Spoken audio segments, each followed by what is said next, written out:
broke a cup. I get it. She's a gaslighting bitch. But boy, oh boy, is she fucking sexy. I meant to do that. You guys saw that trick shot? She has ties to the fucking mafia? What? May your heart be your guiding key. Welcome back to the second annual Mark Madness. We got Duck, we got Steve. We're going into the round of 32. Oh, wait a minute. What the fuck am I doing? Yeah, you could clearly see that I haven't streamed in a long time because out of practice. Yeah, it's like one of those things. It's like I have the whistle here, but like the whistle doesn't have as much meaning. I thought about buying a kazoo, changing things up. I'd quit. It'd be over. That would be it. That would be the line for Duck. A kazoo? You buy a kazoo. I'm done. Mm-hmm. Fucking cut me out of the middle What of if the I couch. send you a Just move kazoo the as tree well? together. What if we have matching kazoos? No. That's it. I'm fucking just cut me out of the couch. All Put you guys next coming to the each other. merch store. Punching air kazoos. Yeah. Do we have a merch store? I know. I ordered. Dude, that's how you got the thing. I sent people coasters for free. There you go. Horrible merch. All right, we're into the round of 32. We have 35 still remaining. Because we still have Brock Lesnar, Rick Rude, and Bray Wyatt lurking. One of these things is not like money the in other. the bank. Wait, who's not like the other? I mean, he's pretty ravishing though, so I don't know. There's a pretty twisted answer. Only one of them's still alive, so that's pretty twisted. But dark. You could argue though that Brock Lesnar's been dead inside for decades. I mean, he's married to Sable. So he just chills on a farm with Sable all the time, Well, now that we're in the round of 32, this round and next round, the Sweet 16, you could use your Money in the Bank briefcase. You have two options. You can use it before the match, or right after it starts, to make it a triple threat. In the event of a three-way tie, the Money in the Bank person advances, or you can wait until the match concludes and challenge the winner immediately with your Money in the Bank person. So, with that out of the way, I broke the concept, and we had to make the sure duck did. roll. We will start in the first region. We have the one overall seed, Stone Cold Steve Austin, taking on Seth freaking Rollins. Oh man. This sucks for Seth. Because, the man known as Texas Steve on the Up Up Down Down channel, taking on Texas Steve. Yeah, the actual man. Should we have our own Texas Steve start? You want me to? I can. Yeah, I mean, it's fitting. I think it's fitting if Texas Steve starts. I love Seth Rollins, and I love what Seth he's Rollins. Done for the I mean, for my money, he's probably the most consistent guy in WWE in the last half decade. Maybe the full decade, yeah. But it's Stone Cold, for sure. 100% Stone Cold. This is a really rough matchup for Seth to get in the second round because, we're talking about arguably the GOAT, versus the GOAT of the last 10 years minus Roman Reigns. So it's even debatably including Roman Reigns, because really Roman came into his own the last 5 years. Right, when they finally let him be a heel. Yeah, so it's it's just a rough matchup for Seth. But it's Stone Cold, unfortunately. I'm gonna pick Seth just because I don't want him to get swept. Sure. That's very respectable. Steve 100% would get my vote, but I just don't want the guy to get swept. I think he's better than that. He's worked his ass off. He went from being the career killer to a guy that's really dependable in the ring. A guy that ends up taking out Rey Mysterio's eyeball, which was crazy.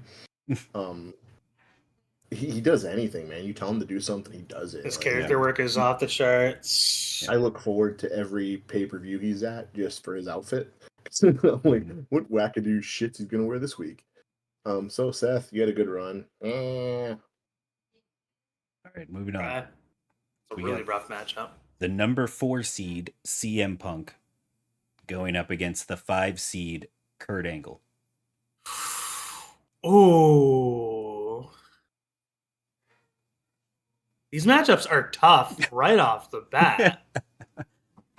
It's only going to get tougher the further we go. No, but we're in the second round. That's what she said. This is the third round. Oh, this is a third round. Okay. Right, because we started with 96. We had 32 people who automatically got a bye. That's right. I believe I pointed this out last time. It's madness, not easiness, sir. Wow.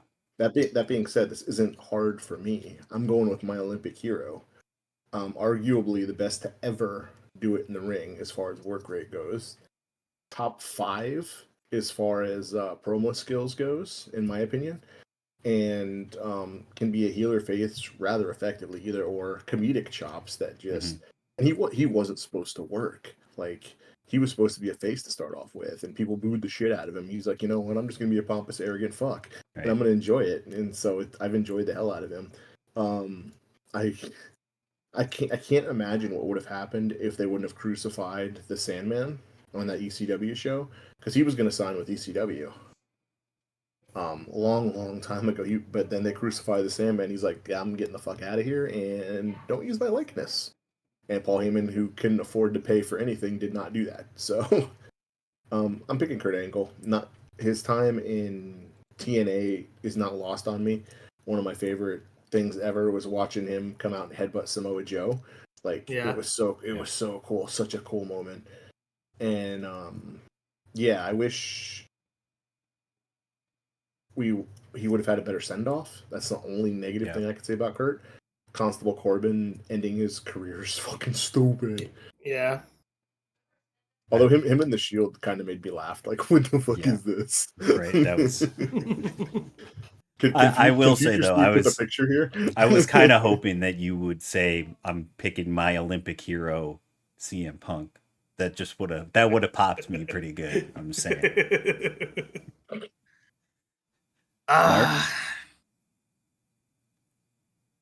You see, like, so a lot of the descriptors you use for Angle there, you could argue are a lot of the descriptors you could use for Punk. You know what I mean? Like, incredible mic skills, always been really good in the ring, always been a guy that can go, like, great face, incredible heel, can really have him feud with, like, anybody and, like, get heat. Like, as far as, like, I mean, like, one of the feuds I always go back to is the feud he had with Ray.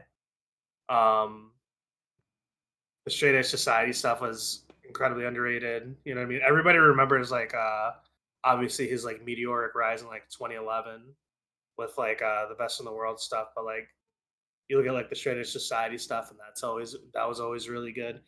Like, I would say the only blip on his career was, I guess, like, obviously, like, the controversial fashion in which he left, and also the stuff he did in AEW.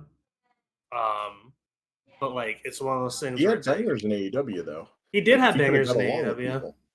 Yeah, but, like, I feel like did either of you get to watch any of the original Summer of Punk on ROH? Did any of you watch any or research, check out any of that?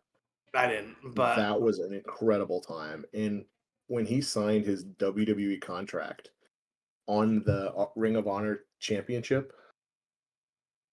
so much heat on him from the audience. Like, you want to talk about a crowd turning on you? That's how you get a crowd to turn on you.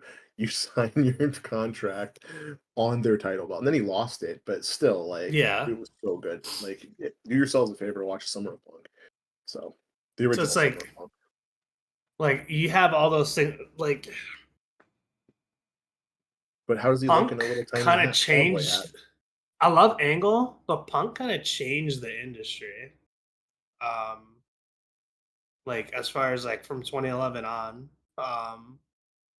and, like, I think Punk is a big, like, like reason for the resurgence of wrestling. Well, I love Angle. Um, Angle's one of my favorites of all time. Um, I'm gonna go with Punk on this one. It's weird to say, but like it, like I just feel like Punk like has had like Angle's so underrated. Even like nobody like, and let me say my point, Brett. Angle is It's in the Hall of Fame. underrated in a sense where like 2 Hall of Fames, by the way, or no, 3. He's in the. Let me Anyways, finish. Go ahead. You're right. I'm just. You're right. I'm so sorry. Angle has always been known, like everybody knows how incredible Angle is in the ring, on the mic, whatever. But he was never like the guy during any of the eras that he wrestled, except TNA. But like, think about like Attitude Era. He was never like the guy. Maybe Ruthless Aggression, but like it was always like him and Lesnar. Like, but like it was like Angle to me like is always this. And that's what I mean like underrated. Like Angle was incredible and probably still should have had more success with how good he was. Is all I'm saying. Like Angle should have been at least like a 10-time world champ, like in WWE, with how good he is.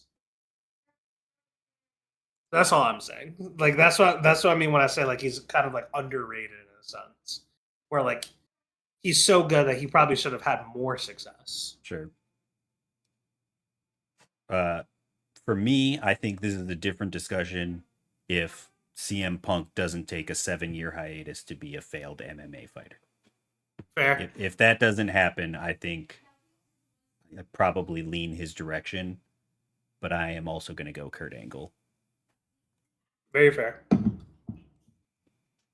All right. Next up, we've got our Cinderella. It's the 3 seed Bret Hart going up against the 11 seed Booker T. Oh wow. Anybody want to take the reins on this one?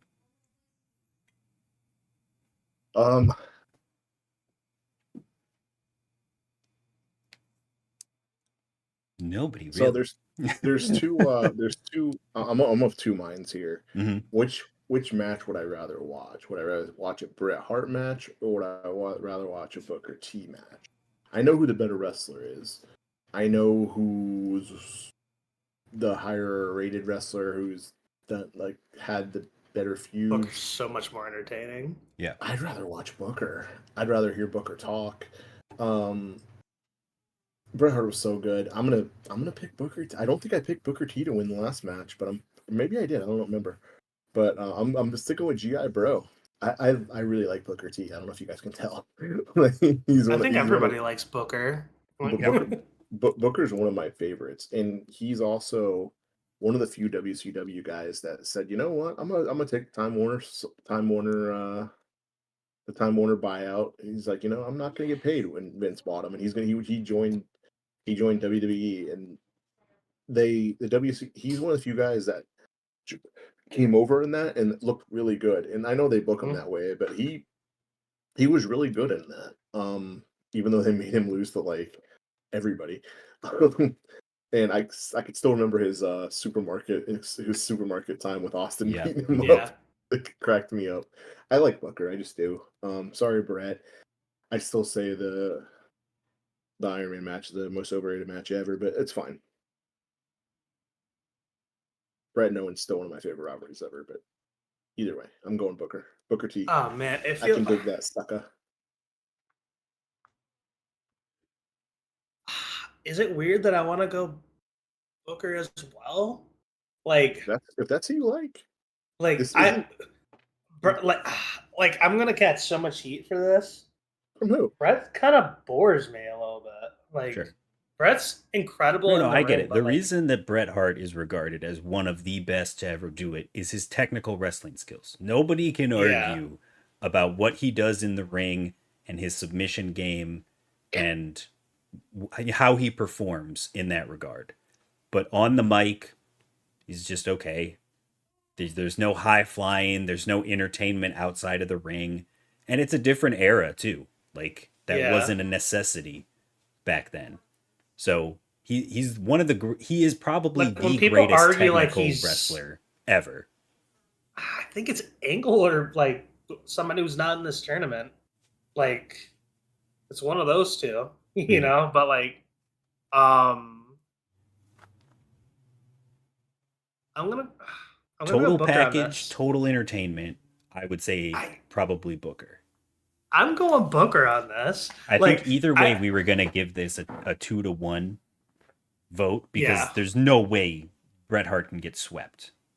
Like, for sure. He deserves at least the vote, and I will vote for Bret Hart and be fine with it. But I think we all are in agreement here that Booker T. I mentioned it in the last round. Like, to me, he just gets so many bonus points for the fact that he was the champion when WCW shut down, and then he came over to WWE when everybody else was floundering, and he thrived and just made himself an even bigger star than he was in WCW, even as the champion, which is crazy. So I got a lot of props for Booker for that one. So not midnight yet. Cinderella still marches on into the Sweet 16. Oh, people are gonna hate that. People are gonna. This is gonna be just like the Disney bracket. People are gonna hate a lot of what we do. That's fine. I mean, you are the man that took out the Lion King. That's right. I put so many families in shambles by doing that. I'm still good with it. And Duck, you're the man that took out a Goofy movie. No regrets. It's getting a documentary, by the way. Can't wait. All right, coming up next, we have the 2 seed, Shawn Michaels, going up against the 7 seed, AJ Styles. Ooh, a match a lot of people wish would have happened at some point.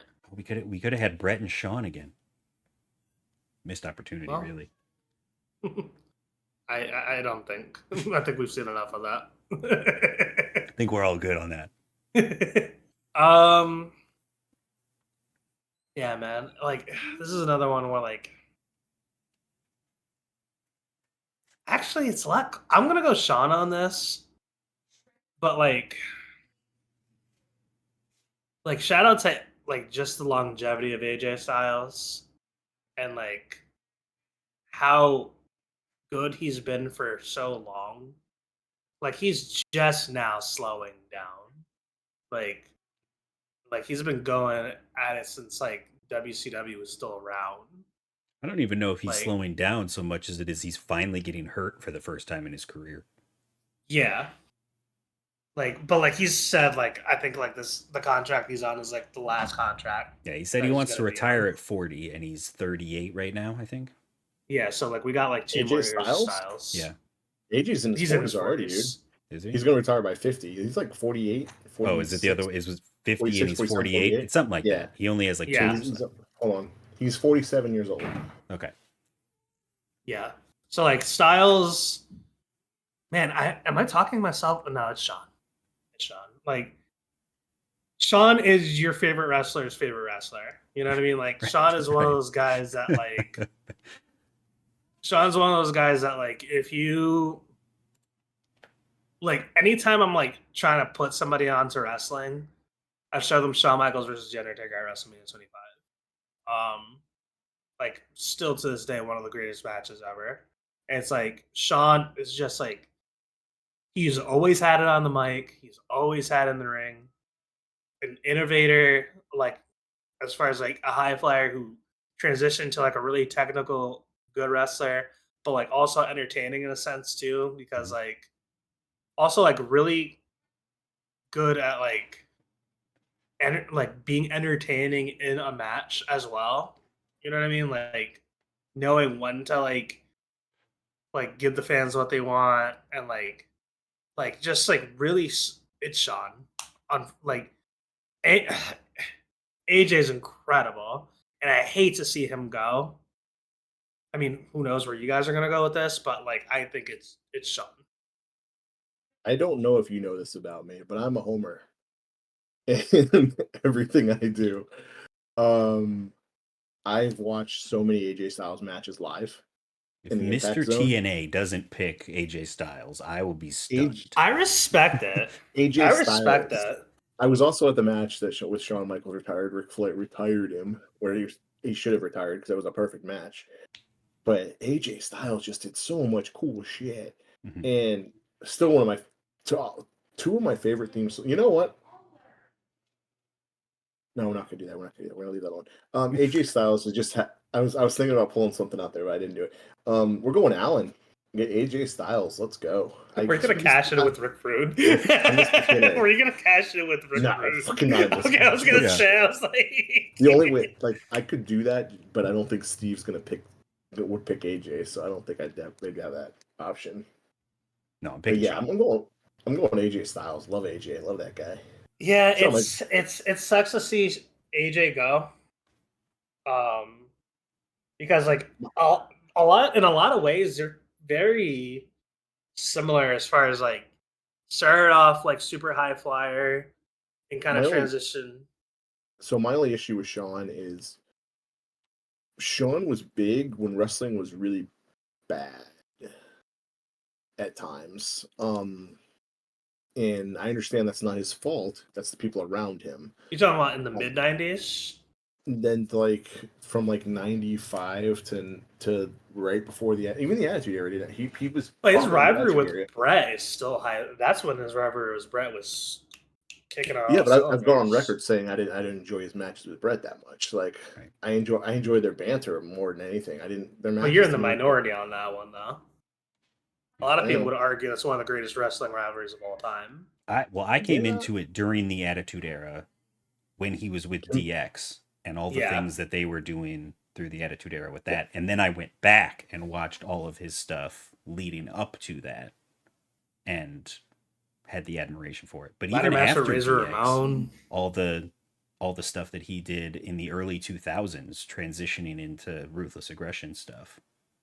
Took like a 5-year layoff after breaking his back and didn't miss a fucking step. Right. I think I enjoyed his second run more than I enjoyed his first run, to be honest with you. I think so too. I think like that's what I grew up on was his second run. Yeah. For better or for worse, like he was also just a better person. Like in general during his second run. Right. But AJ Styles, love that guy. I love that hair. I love AJ. Even when he had the crew cut. Seeing him do the in the Ultimate X match when he's holding on to which by the way is the dumbest idea for a match ever that worked. Like it was a good match, it shouldn't have worked. He's hanging from the rope and he gets drop kick. He just does a fucking back. Oh my god, it was so incredible. When it looked like he almost broke his fucking neck. Yeah, I remember that. So good. All right, AJ.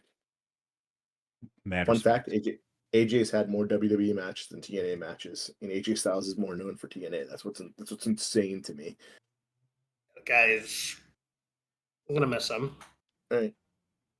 All right. Monsters. On to the second region. Knocked out.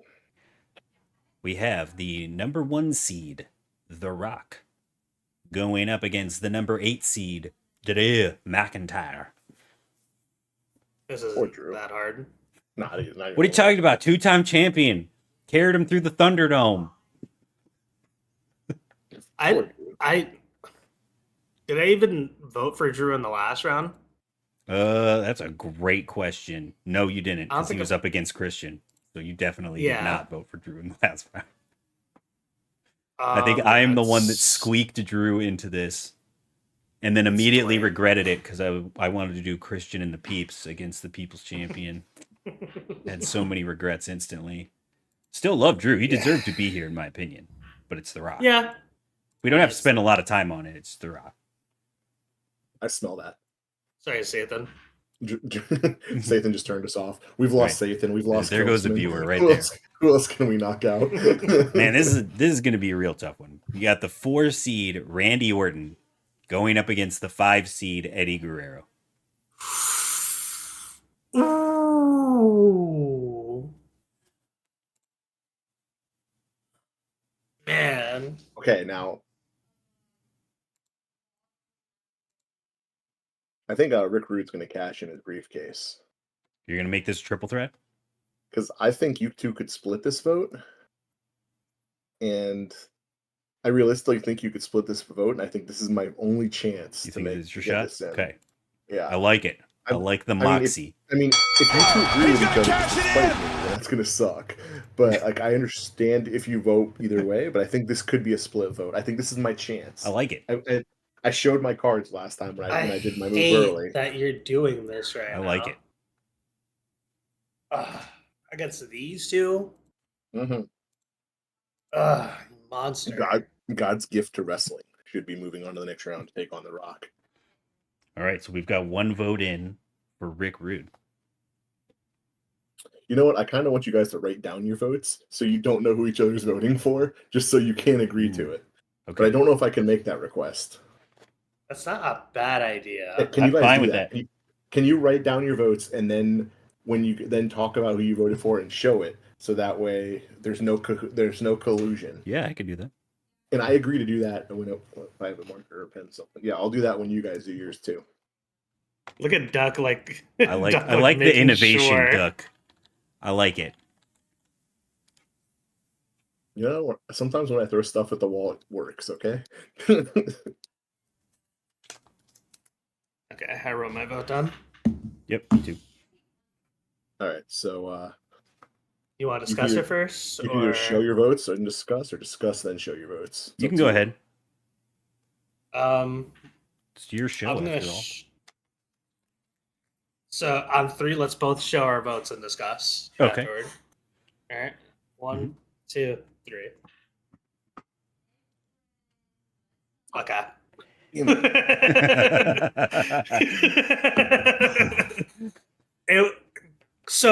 was very tough for me. I really wanted to go Eddie on that. It was a great idea. That was my only chance to do it. I was really thinking about going Eddie. My only thing with Eddie is, and this is why I kind of knocked Owen down a few points in the previous round. I don't think we got to see like I think the best of Eddie was yet to come. Yeah. Like, I think Eddie had some incredible moments, which is saying something, but like he was taken from us too soon. And I think we still had a lot of good stuff for Eddie to be in. And like, I think that like Eddie would have had like some incredible matches. Like, honestly speaking, I don't know if he'd still be wrestling, but at this point, no. He was born in 1967. He was 40 when he passed, I believe. He was 36. 39. Hold on, 36? Wait, I'm pulling up for sure. I thought it was 30s. 38. He was 38 when he passed in Minnesota. Was it 2005? Yes. He was born October 9th, 1967.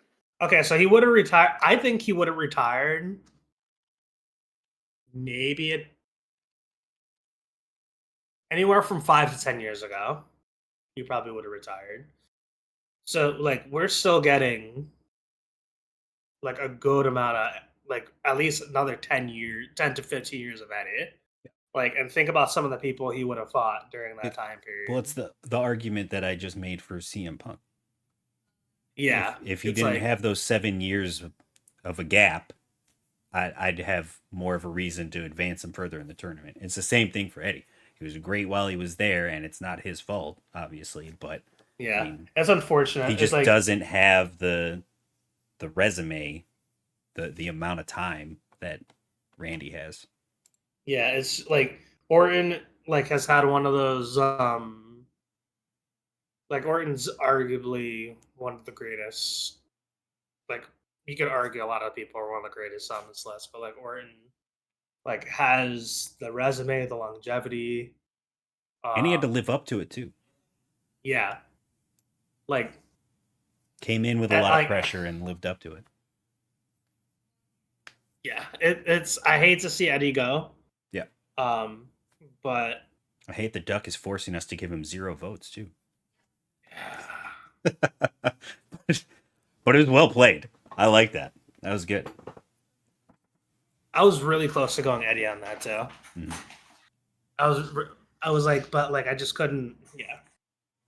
Duck, poor guy. All right, I would like to give a Ducky award though to Eddie Guerrero for the best hair, man. Ooh. When he had that mullet working, oh, that was gorgeous. And Dominic's getting close to him, but man, that mullet. The Ducky Award for best mullet goes to Eddie Guerrero. I like it. Future Steve with the graphic. I do love that Dom just keeps embracing all the Eddie Guerrero stuff. Just absolutely, that's fantastic. It's awesome. what a stupid match concept with Yep. that with that. So good though. So and good. It's working off for the next generation. It's perfect. All right, next up we got the number 3 seed Triple H going up against the number 6 seed Chris Jericho.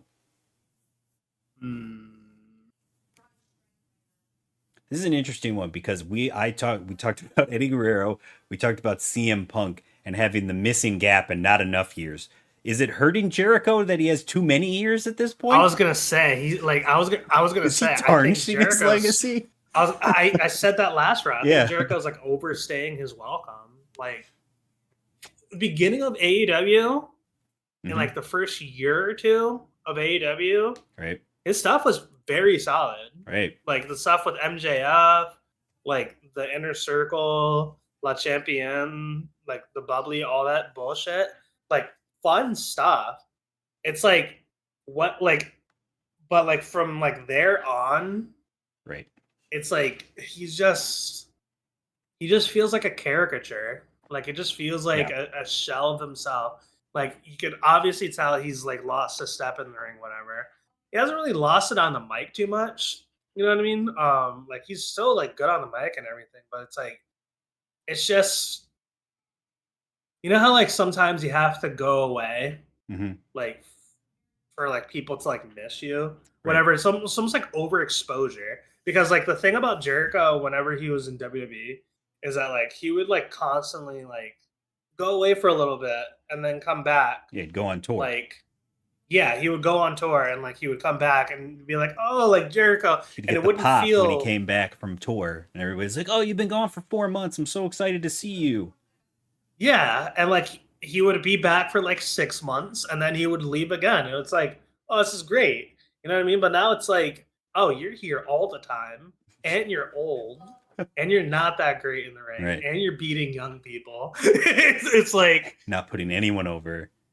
It's like, again, it hurts to say this because this was a guy. If you would have asked me 5 years ago, my favorite wrestler of all time, bar none. And like, it hurts to say that, like, I don't know if he's that anymore. It's like watching it's like it'd be like the equivalent of being a Bulls fan and watching Jordan like play for the Wizards. Play for the Wizards? Yeah, that was great. It was a horrible, it's horrible like, couple of years. It's like, what are we doing? Mm-hmm. It's like, dude, please. So out of spite, I'm going Triple H. Out of spite, I like it. I mean, Triple H is also like in all seriousness, Triple H, like Jericho's accomplishments, incredible. Screw Triple H's accomplishments. Spite Jericho. That's how I'm voting. I mean, Triple H is also like, in theory, Triple H should probably be the one moving on here too. Mm-hmm. I think it's very funny because they like have very similar resumes, whatever. But like Triple H has never felt like he like overstayed his welcome. Maybe in like 2004. I was gonna say maybe in like 2003, 2004, like when he was like the world champion for fucking ever. But like Booker T laying down for a 20 count for the pedigree at WrestleMania begs to differ. After Triple H said, "People like him don't get to be champion." Yeah, he shouldn't have. How does the guy that say that? Listen, I'm not saying he should have won that feud, but like, right, so I'm bringing some fun into this. Go for it. We have. I want you to listen to this great set of movies: Blade Trinity, The Chaperone, Surf's Up 2, Wave of Mania. These are Triple H movies, but don't you worry, Chris Jericho's got some hits too. Terrifier 2, Sharknado 3, Jay and Silent Bob reboot. This is what I pulled up while you guys were talking. I was dying laughing. These movies suck. I'm going about The Chaperone. I'm going Jericho, because I enjoy more. You're a big Chaperone fan. And you like... I'm not a chaperone fan. Oh, okay. I'm going Jericho. I Chaperone. What a great movie. Oh, you're a big Sharknado fan. Sorry. I could have been in that movie. It was at Universal Studios. I'm so mad I didn't go. Anyways, it was like Sharknado. I think it was like 2012, maybe. Well, 2015. 2015. I could have went there. I had Universal season tickets. Look, this isn't a Sharknado documentary, all right? I regret bringing it up. Why do you pick Jericho? I enjoy his character work as we go through all together. He's had a lot of variations, that's for sure. So I'm trying to think. I'm like Triple H. Hunter Hearst. He started off as Terra Rising, which has to be my favorite generic wrestler ever. If we don't have Terra Rising in GM, what are we doing with our world? And Jericho Jericho reading the list of moves on WCW. 47 armbar. The Montreal motor scooters bullshit. I was dying. Or when he had the t-shirts that he wrote with marker, Chris Jericho 3, Goldberg 0, dead. And then Jericho, incredible. Like I love Jericho. I can't be mad at him for overstaying his welcome. Every wrestler does. I mean, it is what it is. Triple H would probably still. Triple H fucking had a match with Roman Reigns at WrestleMania that nobody wanted. He was also wrestling at like once a year, and it was 45 fucking minutes of. Anyways, Jericho, Y2J. All right, I'm going Triple H. Fair. I will say this about Jericho. I came up on the Attitude Era, so DX was the huge thing for me growing up, and Y2J was right in there, and constantly reinventing himself and all the stuff that he did through all that time. That was the mainstay for him. It's close, but for me, it's just Triple H being at the top of the card successfully for so long. But I would say, if we were ranking the greatest Intercontinental champions of all time, Jericho would probably be. If not the top of the list, he'd be right up there. I think Jericho has him in the ring, from a technical standpoint. Yeah, I do think Jericho has him in the ring, but it's one of those things. It's like Jericho has just kind of overstayed his welcome for me. You know, Mark's pettiness strikes again. No, listen, this hurts for me to do because Jericho to me really good on the mic too, which is it's hard to really. Jericho's just one of those people. He's always been great at reinventing himself, but nowadays it's like the same stuff, just slightly different. It's like, come on, man! You're better in this, and I know you're better in this. People are he's I hear him on interviews I'm getting heat. Isn't that what you're supposed to be getting? It's like, dude, this is X-Pac heat. People want you to go away. Yeah. People aren't booing you because of your character. People are booing you because to boo you. Yeah, we don't like you. It's come on. All right, Triple H. Moving on. Next up, we've got the number 2 seed. Roman Reigns going up against the 7 seed Daniel Bryan. Ooh. America's underdog story. Oh man. I don't mind it. That's all I mean. That's it. That's all I got. I'm done. This is tough because Brian, another one. I'll make it easier. I'm going Roman Reigns too. Wow. Daniel Bryan's a fun guy to watch. He's fun enough. He's fun enough on the mic.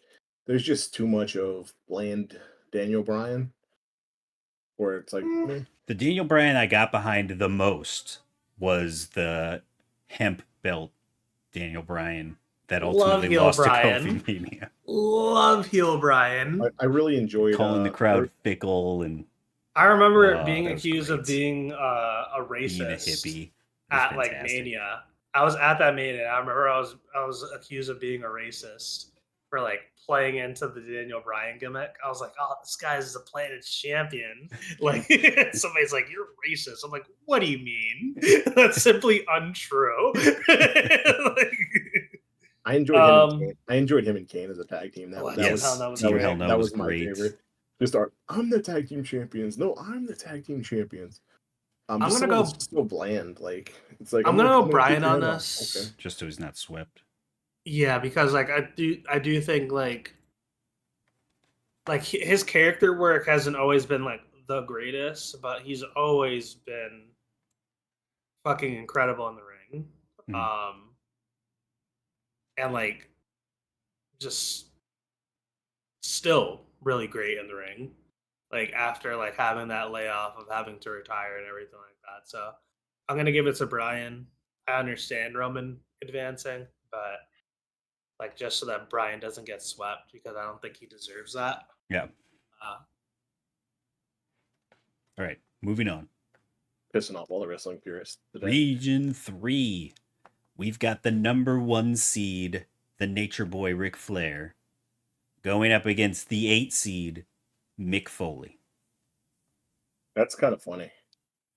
And I will be cashing in my money in the bank. He's cashing in Brock Lesnar. He's going to cash it in! All right. So it's now a triple threat, and we have 1 vote for Brock Lesnar. This is going to be very interesting. Are we doing the same rules? Or yeah, write down your choice, and then we'll reveal. I like the writing it down. This is fun. It's really fun. It's really fun. You know, every now and then I have a good idea. Occasionally. So you guys can vote for Lesnar as well, right? Like if yes. you want to. Okay. Mm-hmm. Are you ready, Steve? Yeah, I'm ready. 1, 2, 3. That's right. Okay. That's right. Okay. Over Lesnar? Yeah. 100%. I would take Cactus Jack over Brock Lesnar. And maybe not Dude Love. I just like but Mankind for sure. 100%. His promos in ECW, his wrestling in WCW. I underestimated your guys' fucking love for Mick Foley. Yes, clearly. He single-handedly, well, not single-handedly, but he almost single-handedly built 3 people on this list. Okay, made them stars. Randy Orton made him a legitimate star. Triple H made him a legitimate star. Edge made him a legitimate star. You can argue his matchups with The Rock put Rock in another stratosphere. So that's 4 I can argue. Plus Rock and Sock Connection.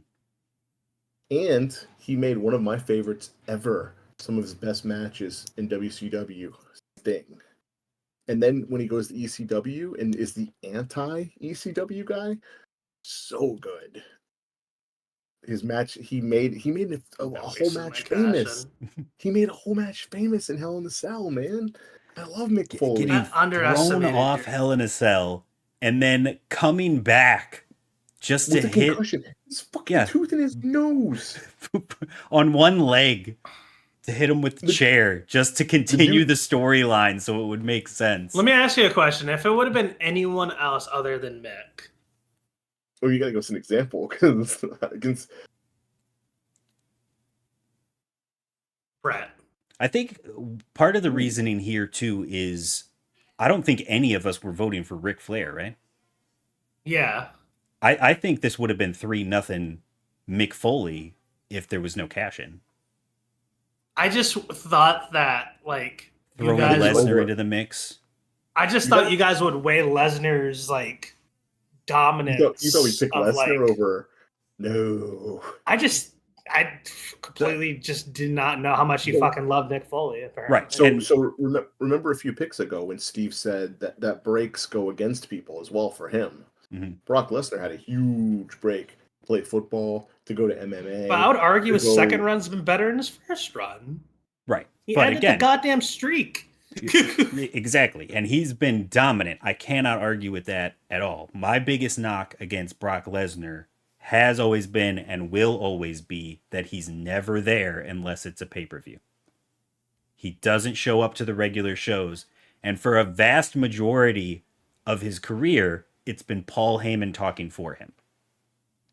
So he's never on the mic. He's never at the shows unless it's to show up and cash a check at a PLE.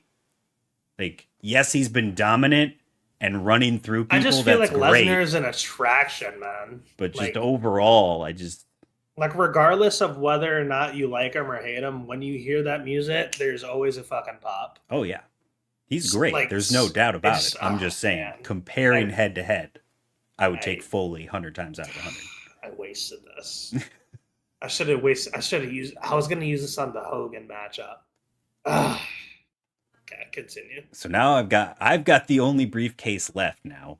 And now, based on how the first two have gone, I'm terrified. I don't know what to do. I thought I played mine perfectly too, Mark, and it makes you feel any better. I thought for sure I was going to cash in after one of the matches. You know what it is? I used my like kind of meh attitude about Foley and just like thought that like you guys it carried over. Well, not like we're indifferent, but like I thought I would at least get you, Steve. I knew Duck was going to go Foley. Okay. I thought I would at least get you, and like no, I'm a huge Mick Foley fan. God, the Attitude Era. Like the Mankind all through the Attitude Era. What if it was like Bret versus Flair, and I used Lesnar? I'm curious. I would have gone. I would have picked Rick. Oh, see, I probably would have gone Bret, and you would have had it on the 3-way tie. Wow, but that's not. We weren't anywhere near Bret versus Flair, so. But that's a good example though, because it's the same type of era. Hart, but I don't. And unceremoniously, the Nature Boy just gone. Just nobody cared. He's probably gonna. He'll probably have. Oh man, I spoke too soon because I forgot about this one. We have another Cinderella still living. We have the number 4 seed Macho Man Randy Savage taking on the number 12 seed Kane. This was the matchup. This was the matchup to do this. I think.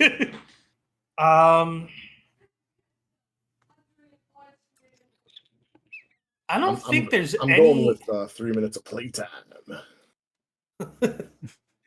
Hey, Freak Show! You ain't going nowhere. I got you for 3 minutes. I mean, I put it on a T for you, so I'm glad you did. I love. I'm actually going Macho Man as well because, like, my argument for Macho Man. Has there ever been like a down period in his career? Like, I feel like when Vince McMahon put him on commentary, and he was still good, but like he should have been wrestling. But other than that, like, there's never been like a time where like people were like, "Oh, I don't want Macho Man here," or like, even in WCW, like he was fun, right? When he showed up in the Impact Zone, we all said that. Fair, but it's horrible because then he passed away like 2 months later. We're like, "Oh, we're horrible people."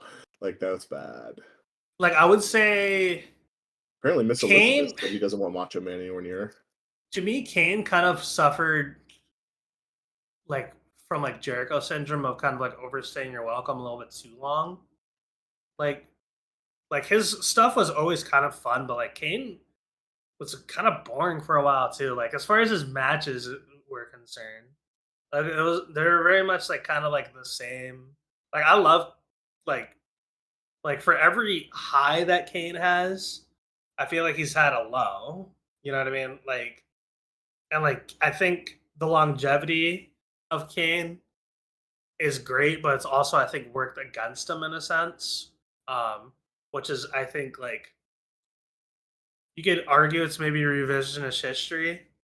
You know what I mean? But like now that he's away, you know what I mean? It's like I could look back at Kane's career and be like, oh, like this was pretty good, but like I remember like being real bored with some of his stuff too.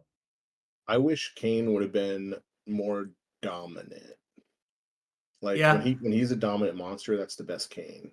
When he's confused and tricked and I don't like that. Like when they unmasked him, I was like, okay, if you're gonna unmask him, he needs to be a psycho and just start destroying people.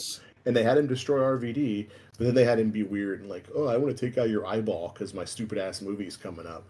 Which, by the way, talking about stinker movies, that was like 3 years later though, because remember he also like set JR on fire. Like yeah, but he didn't win any. He didn't win anything though. Like he like I don't know. Oh, so you're saying that they should have like pushed him? Like he was crazy just for the sake of being crazy.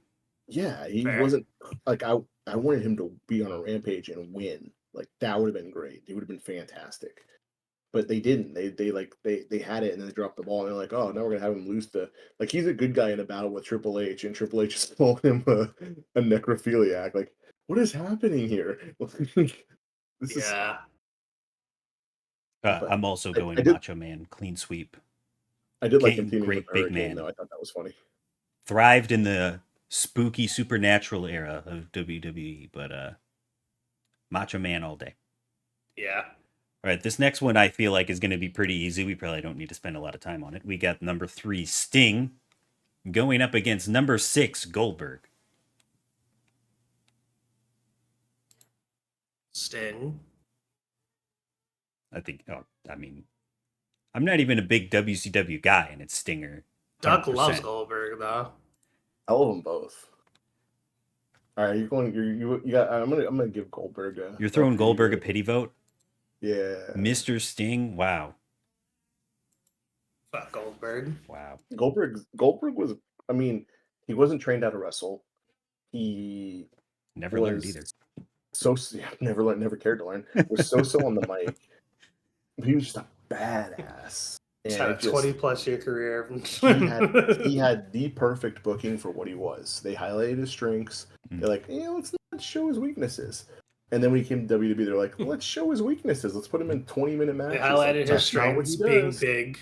Let's not show his weaknesses. Talk about 3 minutes of playtime. That gives Goldberg about a minute and a half more than he needs. Yeah, Goldberg was oh man, Goldberg versus Ultimate Warrior, baby. Let's do it. I wish Goldberg was facing off against Sting. Or not Sting.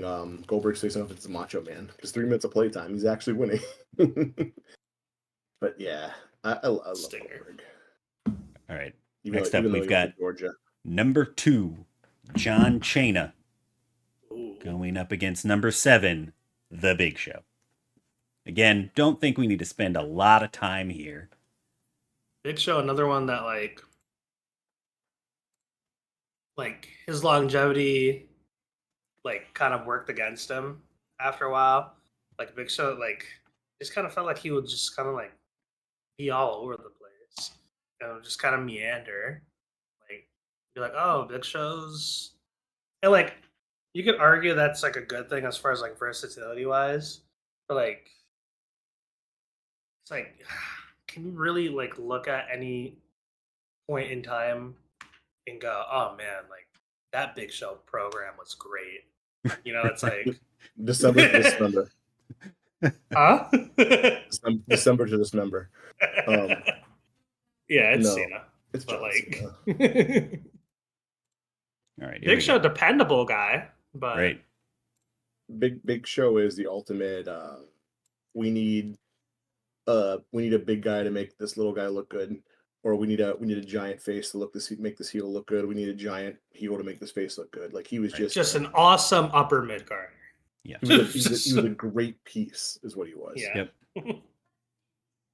All right, moving over to the final region, we've got the number 1 seed, The Undertaker, going up against the number 8 seed, Batista. Ah, man, I love Batista so much. But I'm gonna shock the world and say Batista. Interesting. Wow. I'm going Undertaker on this, but if it wasn't for the fact that Undertaker had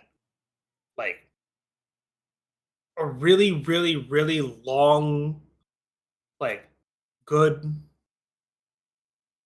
20 years. Uh-huh. Right? Let me see. He debuted in 1990, right? I think 89 Survivor Series. Hold on, I'll blow it up right now. I think it was or it might have been 91. His early 90s, for sure. It was he went 1990, the Survivor Series. So from 1990 to 20 2011. No, not even 2011. Maybe like 2013. Like Taker's stuff was like really like untouchable. Like as far as like, well, he had some duds, but like for the most part, like always like incredible. But then like from like then on, like from like when like he lost the streak, it just kind of felt like he wasn't the same after that. Mm-hmm. He had a lot of like duds, like in a lot of matches where, but then he would have like for every like good match he would have like 2 or 3 bad matches. And it's like, oh man, like don't ruin your legacy. But then like he finally like retired, and it's like, okay, like, and also I think some respect has to be given for the fact that like he was in kayfabe for the entirety of his career. Yeah, you know, so like I'm gonna give it to Taker, but like he was really skating that line for like the last decade of his career of like overstaying his welcome. I'm also gonna go Undertaker. Longevity and just the WrestleMania streak before ultimately losing it. Just Batista though, shout out to him, man. One of the best powerhouses of I all think you time. can make an argument too. He's another one where had he stayed instead of going into acting, and he had more of a resume, that maybe he goes further. Yes, I would have loved to have seen more heel stuff.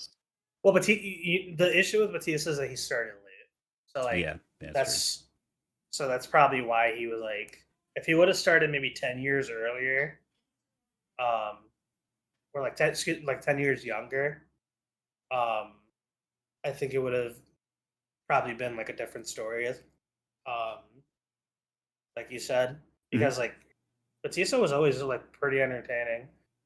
One of those guys that I don't know if you read Batista's. I don't know if you read Batista's book, but it's a good read, and it's short, so it's not too bad.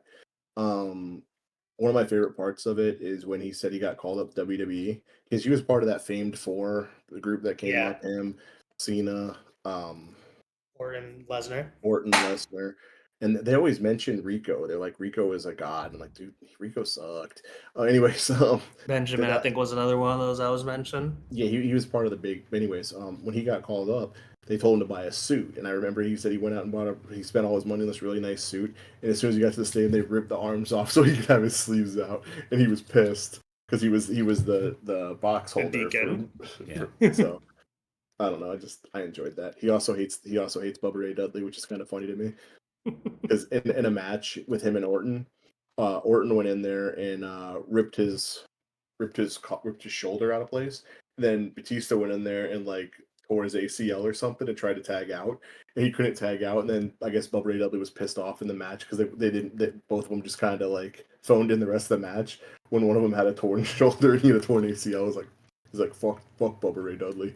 So anyways, that's just read the book. I like Batista. But I get the Undertaker moving through. I'm not an idiot. I understand it. Probably would you guys say the best gimmick of all time? Obviously, the longest lasting. Character-wise? Yeah, the character. Like clearly the longest lasting gimmick. Probably. Either Taker or Austin. Like one of those two. I mean, Austin was just a guy though. Like it wasn't a gimmick. It wasn't like stupid. Austin was just like a tough guy. Like we've seen those a million times. He was a precursor for that, though. I guess. Okay. Anyways, moving on. Next up, we have the Rhodes family battle. The 4 seed Dusty Rhodes going up against the 12 seed Cody Rhodes. I should have used Lesnar here. I don't. This feels weird. I thought about cashing in here, but I already know how it's going to go, and I know there'd be no point. I'm going to pick Cody Rhodes. Dusty Rhodes, again. I remember your reasoning from last time. And it still stands. My remembering Dusty Rhodes matches is some big guy wearing a polka dot outfit getting confused that the $1 Million Man's buying his valet in a match. brilliant mind, created a couple matches, but like we don't have Pat Patterson in this list. Pat Patterson invented the Royal Rumble. Like, I mean, it's great. Really Granted, solid point.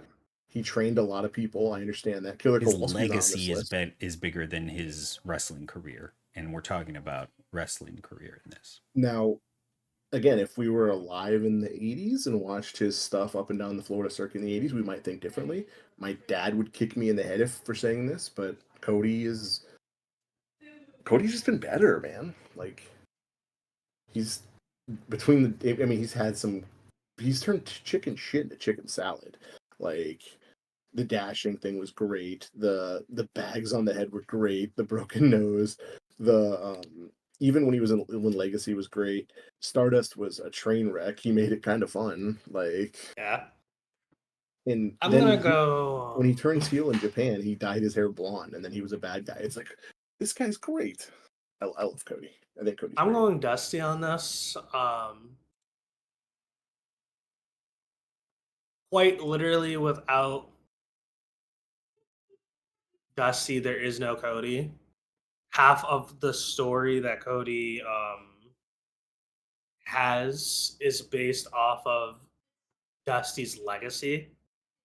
And like the shadow that he casts on the wrestling industry as far as like the shoes that Cody had to fill, right?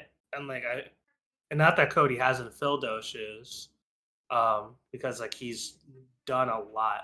I just feel like with Dusty, like if Dusty wasn't such a big deal in the wrestling business, like Cody, as good as he is, really rode like that like legacy thing and used it to his advantage, like and turned that into like his quote unquote like no pun intended like story. You know what I mean? Like it's finished the story, but like the story started with Dusty, right?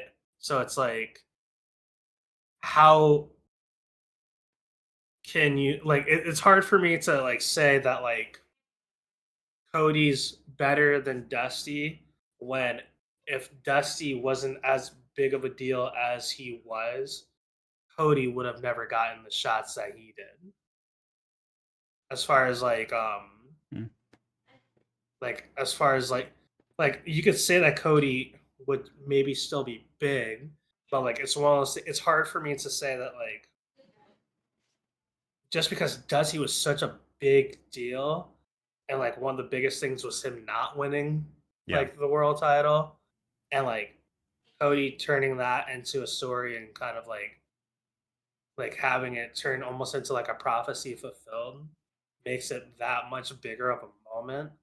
And if that like if like Cody wasn't a second generation wrestler, who's to say Cody would be in the position he's in now?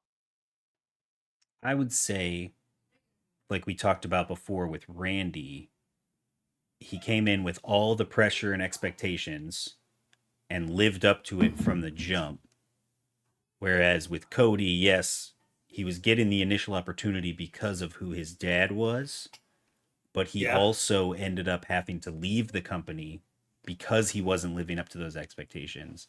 And then once he finally got away from just being Dusty Rhodes' kid and getting away from that story, then he made himself what he is now and came Yeah. back. So yes, they incorporated Dusty into his story, but I think actually him getting away from Dusty is what helped his career and made him what he is now. I would say like getting away from Dusty got him over, like Yeah. as far as like outside of WWE. But like when they brought him back in, Yeah. and like that was kind of the final launching pad, though. Sure.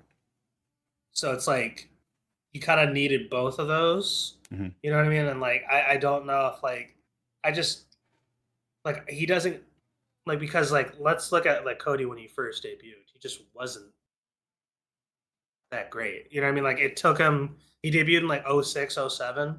It took him up until like 2010, 2011 for him to be like entertaining, like with the whole like dashing stuff, undashing stuff.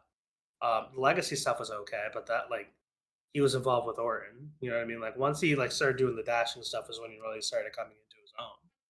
But like he doesn't get that opportunity without Dusty. Like I he was think nothing because of special when he Dusty, though, started. he probably gets thrown in too early. I think he started before he was He actually did. ready. I do agree with that. I do agree with that.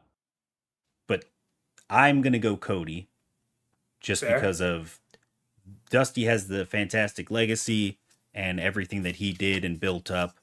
But again, with what Cody has done to put himself over and the position that he's put himself into right now, it's hard to argue that he shouldn't be up. I get that.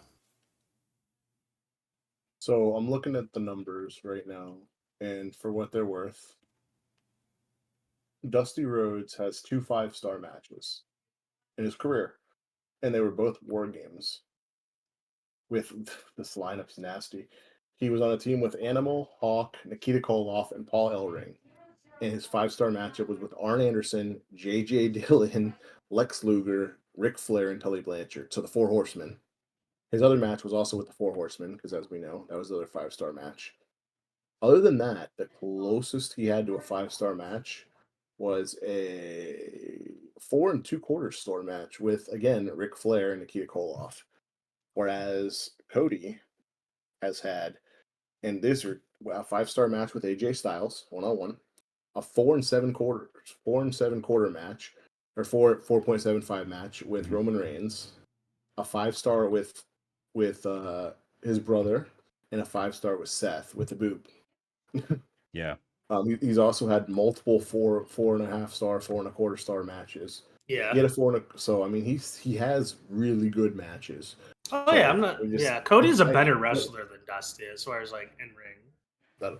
But I understand that. I understand the argument for Dusty. It's just if we say if it weren't for this person want to be around, like the High Chief Peter Maivia needs to be on there because he is basically the head of the Samoan coalition. So it's like I get that, but like Dusty is also like quite literally the reason why Cody like was able to springboard, like to get in initially and to springboard, like.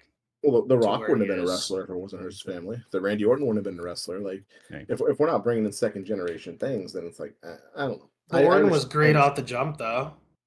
No, he was not. He was not great until he joined Orton Evolution. Until he joined Evolution, Orton was dog which was shit. like 2 years after he debuted. Yeah, he debuted in 2002. He was in Evolution by like mid 2003. 2 years after Cody debuted, he was in what's it called? He was teaming with Ted DiBiase. Yeah, and like that, people don't remember legacy for Cody. People remember legacy for Orton. All right, next we got the number 3 seed Andre the Giant going up against the 6 seed Edge.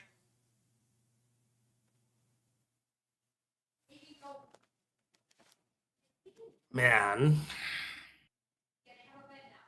I love Andre the Giant. Huge Andre the Giant fan. But talking about overall package, wrestling and everything, I think it's Edge, and it's not that close. It's like, what do you value more? Do you value the attraction more? Right. Or do you value like the performer more, right? And like, because like Andre, like you could argue like wrestling wouldn't have gotten where it is today without Andre being like the first big attraction in wrestling. But like wrestling has also come a long way from that. And like you can't just be a big guy anymore, right? And it's like it's unfortunate. Like, I'm gonna go Edge on this, just because Edge is one of those people that like just consistent throughout his career. Always incredible in the ring, like always pretty good on the mic. I think can go either way. As a face or a heel, way better heel than a face, but at least like decent enough as a face. Also like really good mind for the business as well. I'm going Edge on this as well, but like, I don't think that takes anything away from Andre. I just think that Andre is just Right. like he's a Like pioneer. I said, just total package. Yeah.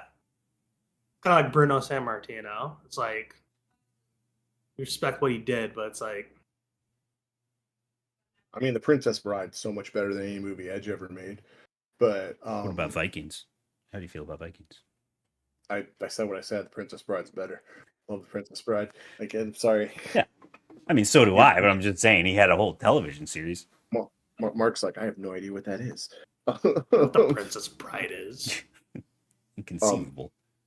I'm gonna pick Edge. Like, Edge is so much better. Like, he's so and honestly, if Hulk Hogan wouldn't have slammed Andre, that match would have sucked. Like, I actually went back and watched that match. That match is not good. Don't try watching that match. It's Have you ever watched the Andre the Giant documentary? I didn't, but I heard it was really good. I watched. I think I remember. It's on HBO, right? Yes. Because I remember they were talking about how much beer he would drink and put down, and I just remember one of the wrestlers tried to, or it was the Ultimate Warrior, because he did something to Andre, and Andre almost knocked him the fuck out. Yeah. Andre said, "Look, bitch, you don't do that to me." But he talked about in there that, you know, that match being so famous and getting so over, how he basically couldn't walk. Like his knees were so shot at that point that he effectively couldn't walk. That's why they had him come in on the lift, because he literally couldn't walk to the ring. Wow. So they drove him to the ring. He basically propped himself up on the ropes the entire match, getting hit by Hogan. And then at one point, he just yelled to Hogan, "Slam me." And he jumped the best that he could. And Hogan slammed him. And that was the end of the match. So, like, he knew that he was the attraction. He knew that he had to help put Hogan over. That was, you know, what the business needed. But he also couldn't perform at any kind of level at that point. It's a very good watch. I recommend it if you have not seen it. Like The Princess Bride. Speaking of which, we have the number 2 seed, Hulk Hogan, going up against the number 10 seed, Gunther. This was, oh man, I think I'm going to cash in right here with Bray Wyatt. He's going to cash it in! Take my shot here. Because I talked about this before. I love Bray and his character work. I think all his stuff on the mic and the vignettes and the Firefly Funhouse and all the stuff he did outside of the ring warrants him moving on. But I think he's a better technical wrestler than Hogan. And I love Gunther, but I think he'll be further up and more deserving on this list like 3 or 4 years from now compared to where he is right at this moment. I have to think about this. I'm also doubling my chances that Hulk Hogan doesn't have to move on in this bracket.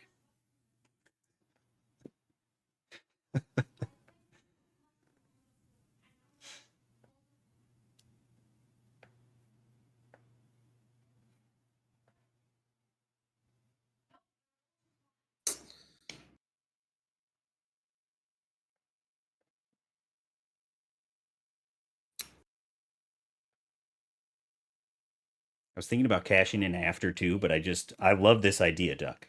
Full credit to you. The writing it down has been fantastic.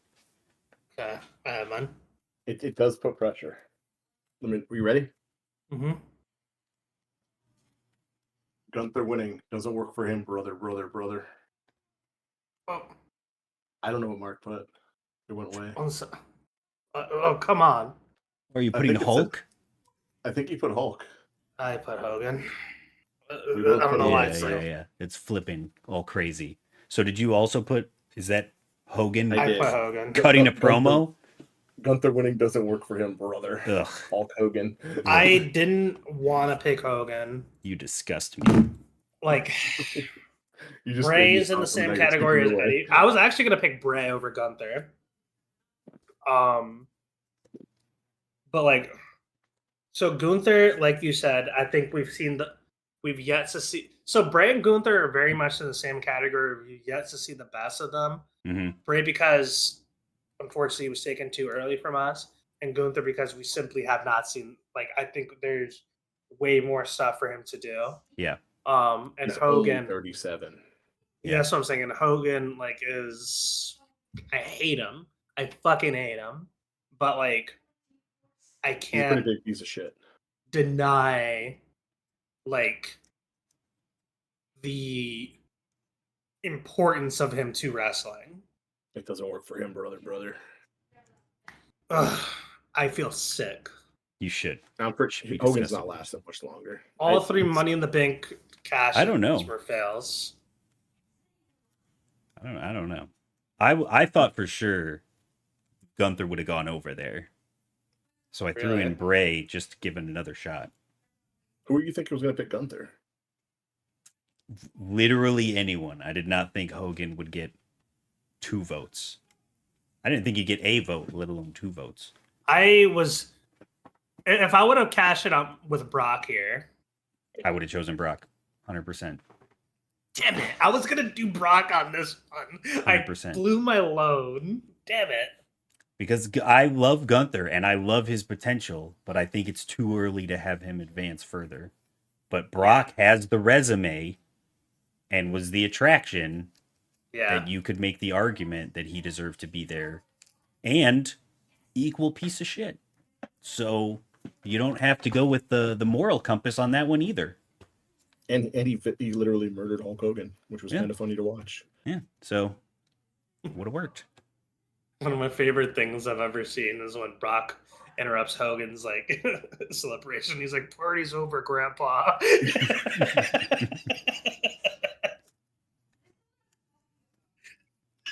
All right. We're in the Sweet 16, and now there actually are 16 left because all of the money in the bank are gone. Can I bring Brock back? It's also difficult because I was thinking about holding it through that match too, but like all of these Sweet 16s are just going to be so tight and so difficult. I don't know where you would even begin. Yeah, that's why I was like, I have to use it in the round of 32 over Sweet 16. All right, so Region 1, we've got the 1 seed Stone Cold Steve Austin going up against the 5 seed Kurt Angle. The only good matches in what was it? One of the pay-per-views during the invasion was this match. God, I'm so biased because I love Kurt Angle. I'm picking Kurt Angle. Just one of my favorites of all time. That's fine. I'm going Stone Cold. Yeah. I'm putting it on Mark. But it's the milk versus the beer. Yeah, I know. It's so great. And I'm just a sexy Kurt. I'm going up against Shawn Michaels. So like the big cowboy hat against the mini cowboy hat. Mm-hmm. Not okay. So Austin was never like bad in the ring, but obviously like he got injured. He was hurt and, a like, lot was through the limited, ring, right? Yeah. Well, like, so his underrated tag team wrestler too. Him and Brian Pillman had a great run as the Hollywood Blondes. His I think Mark run was kind of cut short in a sense, but like it also kind of ended at the perfect time. So like it's weird with Austin. With Angle, he had such a great run up until like the last like 3 years of his career, or whatever. But like he was always like, what? Oh, man, so hard. I'm so happy Stone Cold hasn't come back for like a Saudi match or anything like that. Like I'm happy he makes money other places. I mean, he came back and had that match with KO, but that was still even decent. Yeah, but that was a show. It wasn't like a, you know what I mean? Like it was just, it wasn't an actual like technical wrestling match. It was them beating the shit out of each other throughout the arena. You know, it was fun. Like I don't want to see him in like some other fucking old man. You don't want to see Shawn Michaels and Triple H come out at Saudi and take on the Brothers of Destruction and tear their pec? 2 seconds into the match and watch Shawn Michaels on the top rope saying, "Why did I come back for this shit?" Like, why did I do what I said I would never do and sell out for the money? Yeah, I don't like. I'm so happy he hasn't signed up for a Saudi match. I'd be so mad. Kurt Angle. Oh wow, it's a massive upset. You're Like, gonna anger so many people. Oh god, Stone Cold being out is so weird. But I think that's just a testament. To recap, Stone Cold Steve Austin gone, Bret Hart gone, Ric Flair gone. That hurt. I think Stone Cold is the only one that matters. That hurt. But I think that's just a testament to how good Angle was. Goldberg gone. Goldberg gone. Oh, Goldberg. Lesnar gone. You're very hurt about Lesnar. You should have just left him in. You were the one that did this to you. Yeah, that's right. You let somebody else through and took the briefcase. Yeah. I wanted to be petty and get somebody else out, like with Lesnar. So what you're saying is Mark? Because I didn't think Cody deserved to go out at that point. So I was like, let Cody win. Well, now you've just and have Cody Lesnar just go to another matchup. I have no idea how this is going to go now because that was my Aladdin of this bracket. So I had nothing now. Chaos. I don't know. It's pure chaos now. Now I'm just going to go full Lion King, torch it, burn it all down. All right. Next up, we got the 2 seed Shawn Michaels going up against the number 11 seed Booker T.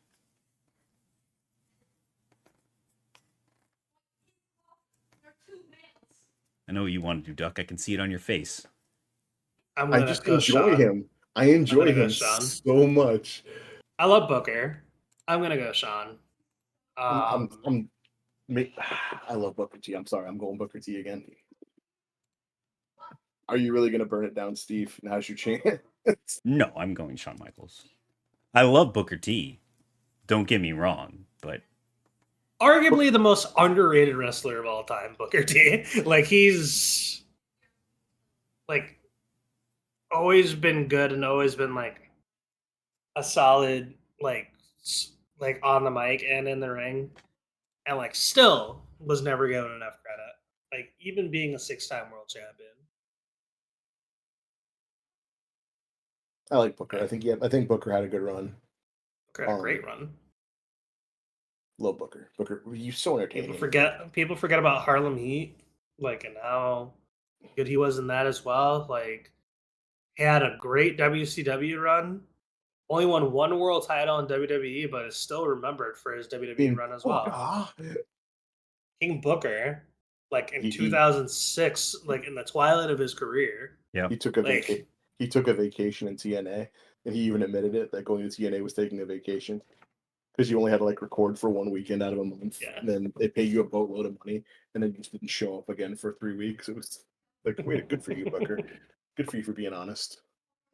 All right, who's next? All right, Region 2 is the exact opposite. It's got nothing but chalk.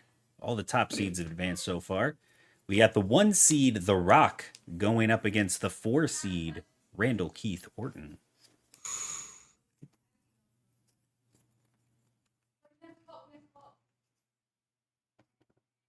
To me, The Rock is the Aladdin of this thing. Which is fair. The Rock's been so good, so dominant. He did take my Aladdin, but I'm not going to say it out loud. He did Brock Lesnar. He took a career done to go act. Yeah, but one of my favorite, we talk about Billy Good as heels and faces. He's it. He's good as everything. Iconic promos, iconic chair shot to my boy McFoley. It's The Rock for me. Randall Keith is a good wrestler, a longevity wrestler. Sometimes can be a little boring and stale, but still good. I mean, I like him. If he wins, I'm not mad. But I think The Rock is better. I think The Rock's more fun. I enjoy Rock matches more. Orton on this one because I feel like with Orton, he has given like I like the fact that like I like the story of like him being almost like a problem child when he first started off, and now he's like the ultimate like locker room leader and just like a guy who like constantly like gives back to like the locker room and constantly like helps younger talent and like is like he could be boring at times and everything like that, but like I feel like he like gets it. You know what I mean? And like he's one of those people that like you could put him with anybody and like you can make like a decent feud out of it. Whatever, you could work both heel and face. Um better always a better heel than a face. Yeah, that's what I say. But like can work both, whatever. Um I'm going Orton on this because I think Steve's gonna go the Rock on this. And I don't think Orton deserves to get swept. Um but like just also like the Joker to Cena's Batman, you know, like that's like another thing to kind of consider. That's like that was kind of like my like Rock Austin growing up, like seeing them go back and forth. That and like Cena Punk, but it's another thing. Yeah, I think the biggest argument for Orton is that he's a 15-time champion. Yeah. And The Rock is a 10-time champion and arguably could have hung around the last 10 years if he didn't make all that money making movies. He'd easily be at 16 right now, right? Probably. Oh, yeah. I mean, he'd probably have the record, I would think. Like, I think... If not, he'd be very close, you know? Yeah, but Rock Austin, all 90s and early 2000s, was the industry. So... And when Austin got hurt, The Rock's the one they came to bail him out of that issue. Yeah, Rock for sure. Yeah, I mean, I understand it. All right, next up, we've got the 2 seed Roman Reigns going up against the 3 seed Triple H. I'm going Bloodline, and it's going to be a Bloodline showdown in the final of this region because I'm going Roman Reigns. Talk about a boring WrestleMania main event this was. Before you start, I'm going Triple H. Oh, I why are you doing this? That's my move to make the other person have to decide.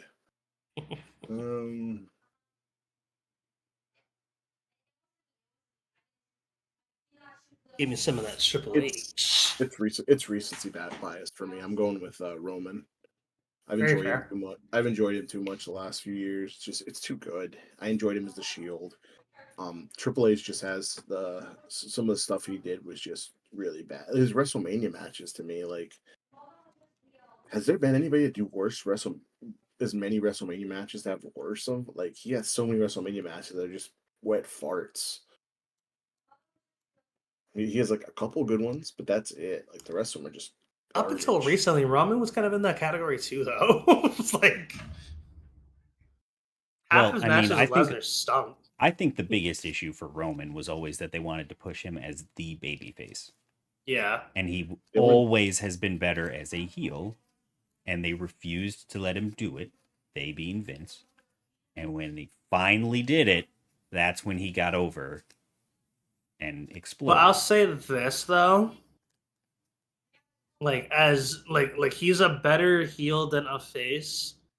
But I would argue all those failed years of him being a face has contributed to how well he's been. Has helped shape his heel character, yeah. Yeah. I agree with that. I don't mind Orton. Nah, I don't mind Roman beating Triple H here. I just want juicy round. It's a juicy round next round. You want me to what? I just wanted Duck to kind of make Squirm. the decision for me. Yeah. I know that's usually my move to make the. All right, next up, Region 3, we've got the 8 seed Mick Foley going up against the 4 seed the Macho Man Randy Savage. Oh, you're actually making this one hard.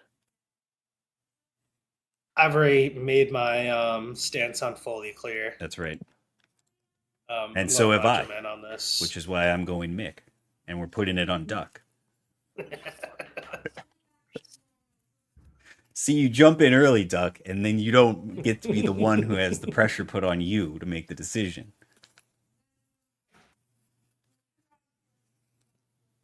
Like my builder crazy. Macho Man, great character. I would say that Macho Man WWE, great character. NWO was all right, but I preferred. It's the twilight of his career. Yeah. You know what's crazy? I'm having such a difficult time deciding this. If you remember, I was the only one to pick Ted DiBiase over the Macho Man, and now I'm having trouble picking the Macho. And now you're debating if you should put Macho Man into the Elite Eight. But I would say, the whole point I was saying was Macho Man, fantastic character. Mick Foley, fantastic, arguably 4 characters. Because Cactus Jack, Dude Love, Mankind, and then himself. Just being crazy ass Mick Foley on the mic and even as a GM later on. Macho Man, the original workhorse. Mm-hmm. Macho Man, always fantastic character, fantastic wrestler. One of the few people in his era that can actually fucking go and was actually entertaining on the mic as well. What did he say in Spider-Man? Just wants Mark to show. Unbelievable. You ain't going nowhere. I'm gonna have to call Paramount and get this. I got you for 3 minutes. 3 minutes of playtime. Well, Randy Savage. This is hard. That was hard for me. I'm going Savage. Nice. I'm erasing his TNA stuff from my memory. It was so short. He was good, and erase Foley stuff too. Remember when Hogan turned? Remember when Hogan joined the NWO? Like it was just Afro Pro that he did to drop on Savage, the Mega Powers imploding. I'm going Savage. That was hard. That was harder than I thought it would be. I love Foley. Fuck, I love Foley. Damn it. All right, next up, we've got the 2 seed, John Cena, going up against the 3 seed, Sting. Cena. And you know where I'm picking. Do we? Sting. Because you picked Goldberg last time and slapped Sting in his face. It was a pity though. I'm going Sting. It's Cena. Sting. I love Sting. So I know Sting. Unfortunately, I didn't grow up with WCW Sting and everything like that. I know Sting from watching him in TNA, but even his TNA stuff was really good. Sting has always been solid in the ring and always been an entertaining guy. Cena's just it's funny because Cena, growing up watching Cena, I was the Cena sucks kid. I was oh my god. It was cool. This guy. Huh? It was cooler. Well, yeah. That and I appreciate Cena now, looking back at what he's never been bad in the ring. I remember thinking oh, he can't wrestle, blah blah blah. But really it was just him being shoved down my throat. Yeah. Whatever. But and always a solid promo and always solid on the mic too. And again, just the only person who I think is currently wrestling that deserves to even be in the conversation to break Flair's record. Yeah, I think it's Cena. I too am gonna go Cena, and I would have liked to see Sting transition into WWE better and be used better in the 2000s. And that would have cut in, obviously, to his TNA stuff. But had he been in the ring with Cena, specifically, him and Orton and that whole era, I think it would have been very interesting to see those styles clash. Him and Taker. Mm-hmm. Sting Taker would have fucking fed fucking like it's not families. his fault that he was misused and mistreated. Yeah. But I just think one of the biggest what ifs. Right. Like Sting Taker is a dream match that will never happen, you know? Yeah, if you were to ask me though, who is the best wrestler to come out of WCW, I would say Sting. I'd say Booker. But I'd say Booker too. And then God, I hate to say Goldberg 3. I really do. Sting went an entire Jericho? year without saying one word or wrestling one match and built up a huge feud. That's how good he was. So I'm not mad. I'm not mad. I'm not mad he's losing to Cena. Everybody else loses to Cena. Might as well have Sting lose to him too. Cena wins the All right. Finally, Region 4. We have the number 1 seed, The Undertaker, going up against the American Nightmare, Cody Rhodes. The 12 seed, our Cinderella. This is where Cody Rhodes' journey ends. This finishes the story? Yeah. I mean, you've been trying to get rid of him since round 1. It's up to Steve who wins this one, because I stay with Cody. Undertaker, there's a lot of bad at Undertaker you forget about, man. The American badass. You wrestle for 30 years though, and you're gonna get some bad in there. There's nobody who has a career that long that doesn't have a little bit of bad. The Phantom of the Undertaker was bad. He also has the most incredible WrestleMania streak of all time that will never be duplicated. It's true. Now let's dig into that WrestleMania streak, shall we? Please don't give me a shall we. WrestleMania. Okay, you can go through this in the next round because it's the Undertaker. Cody Rhodes is not getting to the Elite 8. So just save that tab. Save that tab for later. Cody Rhodes. If you take DX out of the Undertaker matches, his WrestleMania matches suck. Edge, Punk, Batista. Edge was good. Batista was alright. Punk, but Batista was not alright. Batista was actually really good. Orton was a good match. Hold on. I'm gonna pull on. You got a decent match out of Bret. That match could have been better, but the Shane McMahon match was actually entertaining. Ric Flair was good. No, it wasn't. The Jimmy Snuka match. The Jimmy Snuka match was bad. That's the first one. Okay, I'm going down the list. The Jake Roberts match was bad, but Jake was in a horrible shot back then. Giant Gonzalez, King Kong Bundy, another burner. Diesel, crap. Sid, crap. Kane, crap. So first 7 were garbage. Big Boss Man was alright because it was Hell in a Cell, so I was fine. Triple H, the WrestleMania X7 match, I don't think was good. Another not great match. The Ric Flair match, you like it, that's fine. That great match against A-Train and Big Show, crap. Kane, crap. Randy Orton was good. Mark Henry, crap. Batista was good. Edge was really good, but I think that's because we were there, so we think it's better than it was. Shawn Michaels matches were good. The Triple H ones were good. The CM Punk was good. The Roman Reigns match was crap. Did he wrestle Bray Wyatt at WrestleMania? He should have. Yeah, he did.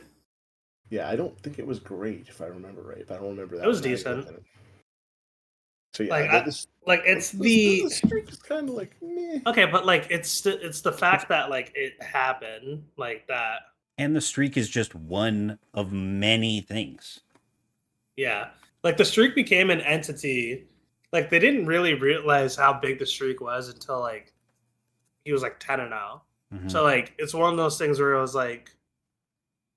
it's not like they were okay, we're gonna book this for 20 years. They didn't plan that. It was a really good happenstance thing.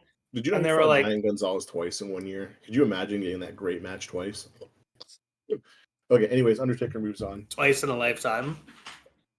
All right, next up, we've got the 2 seed, Hulk Hogan, for some reason, still here, going up against the 6 seed Edge. Edge.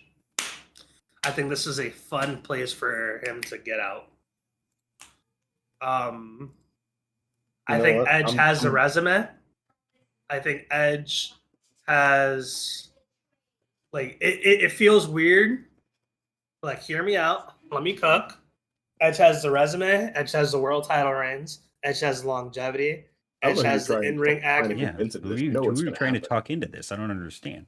So you guys are on my side on this? I've been very clear that I didn't think Hogan should be this far. I'm trying to convince Duck, though. No. See, what I'm going to do is I'm going to let Steve do what he's been wanting to do since round 1. I'm going to vote Hulk Hogan so Steve can vote out Hulk Hogan himself and send him packing, even though I would pick Edge. I just want Steve to have the winning vote to get rid of Hulk Hogan. Yeah, of course. Obviously, it's Edge. It's not even remotely close. There we go. Hogan's biggest impact is just his popularity in the 70s and 80s. Like, he had a bigger cultural impact. In 90s. Well, early NWO. 90s. Once he got to WCW and flipped and went NWO, then he was bigger. But early 90s, when he was on his way out of WWE, like, they let him out of WWE for a reason. So, you remember how I said Sting set up that match for an entire year against Hulk Hogan? Hulk Hogan fucked it up. And it depends who you ask. You can always everybody says different stories, but Nick Patrick was supposed to fast count, and then Bret Hart, like, they couldn't just let fucking Sting win. No, Hogan's a dick. He's like, no, he's gotta beat me another way. Like, you obviously let Sting win that match, but not Hogan. No. And he's such a piece of shit. Yeah, we all know glad this. He's gone. Rest in piss, Hogan. Rest in piss. I'm so glad it's gone. His daughter is insanely hot, but she's also a fucking psycho too. She's a psychopath. All right, Region 1. We have our final of Region 1. It's the 2 seed Shawn Michaels going up against the 5 seed Kurt Angle. He's just a sexy Kurt. Sexy Kurt. Mm-hmm. I'm going He'll Shawn make on your this. Ankle hurt. Ankle hurt. You're going Kurt on this, I would imagine. Duck. Yeah, I'm going Kurt Angle. I'm Shawn. biased. I really love Kurt Angle. I love Kurt, but, like, I just feel like it's Shawn, I think. Great chemistry between the two, by the way. One of my favorite matches of all time, Shawn and Kurt. I think match that does not get talked about enough. Marty Jannetty still can't walk. I'm going Shawn. I think Shawn is one of the best to ever do it in and out of the ring. I mean, Angle's fantastic. Love Angle. And if he hadn't beaten Stone Cold, I would say he definitely deserves to be here. But would you have voted Austin over Michaels? Yes, I would.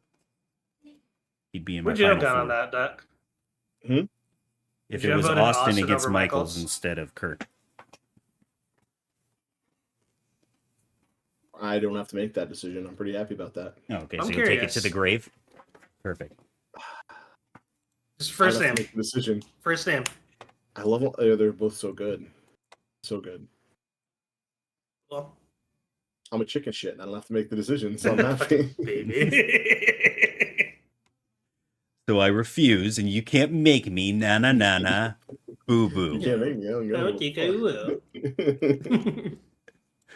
All right, next up, the final in Region 2, the Bloodline, the 1 seed, The Rock, going against the 2 seed, Roman Reigns. Possible WrestleMania match one year at some point. They're going to build it for the next 4 years. I'm staying with The Rock just because I think he had even though he didn't wrestle as long, I think he had more he definitely had more matches than Roman did, because Roman, like, 10 matches in one year. That's now, though. And I can remember more Rock moments than I can Roman match wise off the top of my head. The Rock is just he was so good. I think The Rock's had a really good draw too. Like as far as his bracket, he hasn't gone up against crazy competition. He had Roman Matt had a great, Hardy, Drew McIntyre, Randy Orton, and now yeah. Roman Reigns. I think he. I don't. I Orton if stuff. Orton and stuff. If I'm going to watch a match, like if you tell me, hey, go watch a match between one of these two, I'm gonna pick one of the Rock's matches, and that to me is like a pretty good deciding factor. If I got to pick 5 matches to watch, I'm picking 4 Rock matches, maybe 1 Roman match. And the only reason I'm picking the Roman match is because I'll do like the Shield against the Shield versus Evolution. And this is top of my head, by the way. The Shield Evolution hardcore match where they jumped off the stuff. So I'm picking a multi-man match for that. So I'm going The Rock. I'm gonna go Roman. I feel like a lot of people, like, it can't be understated how, like, the pandemic era of WWE should not have been as good as it was, but it was really good because about 80% of it was Roman. The stuff like that he was doing from the jump was always wildly entertaining. It felt like he was a completely different wrestler, like when he came back to everything else he had done prior, and it can't be understated enough that like he is the longest reigning champion of any kind in WWE in the modern era, and like that does not like happen by accident, you know. And like I feel like Roman like is also a big reason like Cody is where he is, because like with Roman's reign being as big as it was, like Cody was able to go over on that, right? Just So it's no like love for Cody. Cody's only popular because of his no, dad, because of Roman. You jerk. Just hating on Cody. Am I hating on Braun? He's not anybody who wrong, would have though. won, anybody who would have won the title from Roman would have been made for life. Just like how like Lesnar was made for life when he Should have been Sami Zayn to win the title, but let's not. I made the whole argument that they should have bookended it. That he started the whole thing with Jay. He should have finished it with Jay. And the pushback I always got was, no, he's a tag wrestler. He'll never be a singles guy. And here we are with Yeet and main event Jey Uso. And they're putting him over as a singles guy. Had they just bookended it like they should have, Jay would already be the top guy. yeah. Who would have won the Rumble? I don't know. Joe Hendry. Cena? Still? I don't know. Yeah. I like Joe Hendry. In my world, Joe Hendry would have won the Rumble. You would pick Joe. Yeah, I'm gonna go Roman on this. Like Rock's like obviously like his like legacy is undeniable, but I just feel like Rock also like wrestled in an era in like the most popular era of wrestling of all time. Well, Roman had to be the top guy and one of the hardest eras to get over. Roman didn't have to be the top guy. He was forced to be the top guy. Forced to be the top guy, and like in whether we an want to get era into it with or not. nothing, like no fans. You have to wrestle in front of no fans, and you have to get that over. So like, I think that like can't be like understated. Roman's my guy, and it's him and Seth are my top 2 right now. But it's The Rock, 100%. It's The Rock. Like I said, Rock Austin carried that whole Attitude Era, the late 90s, early 2000s. And he had to step up, like Duck said, when Austin got hurt. And that whole package leading up to WrestleMania and their final match together. And then all the hype, and then it actually paying off and being a good match is insane. So, yeah, for me, Rock. Moving on. Is that? Can we say that's the best video package of all time? Right, the My Way one. I mean, I still watch it every year, so probably. Good. We're gonna give another Ducky award. This Ducky goes to the video package. The video package. The Rock and Austin. Yeah, the My video Way package that I can't legally play in our video right now. I don't know. Shawn and Taker WrestleMania 26 was pretty good too. I don't know. The one where it's like Like if I feel like back in the day though, those video packages were better than they are now. I mean, there's still some decent ones, but it just feels, I don't know, more generic. But maybe I'm crazy. If I could make a deal with God. All right, Region 3. We've got the 4 seed, the Macho Man Randy Savage, going up against the 2 seed, John Cena. I'm gonna do something crazy here, and I'm gonna do the first ever back-to-back Ducky Awards. This Ducky Award goes to Mark for his impression of the Macho Man. If you give it to me one more time, you get a Ducky, sir. Unbelievable. God. Yep, there, drink some water. Got to lubricate. Yep. Hey, Freak Show! You ain't going nowhere. I got you for 3 minutes. 3 minutes of playtime. All right, anyways, who else is in this? Just Cena and Macho Man.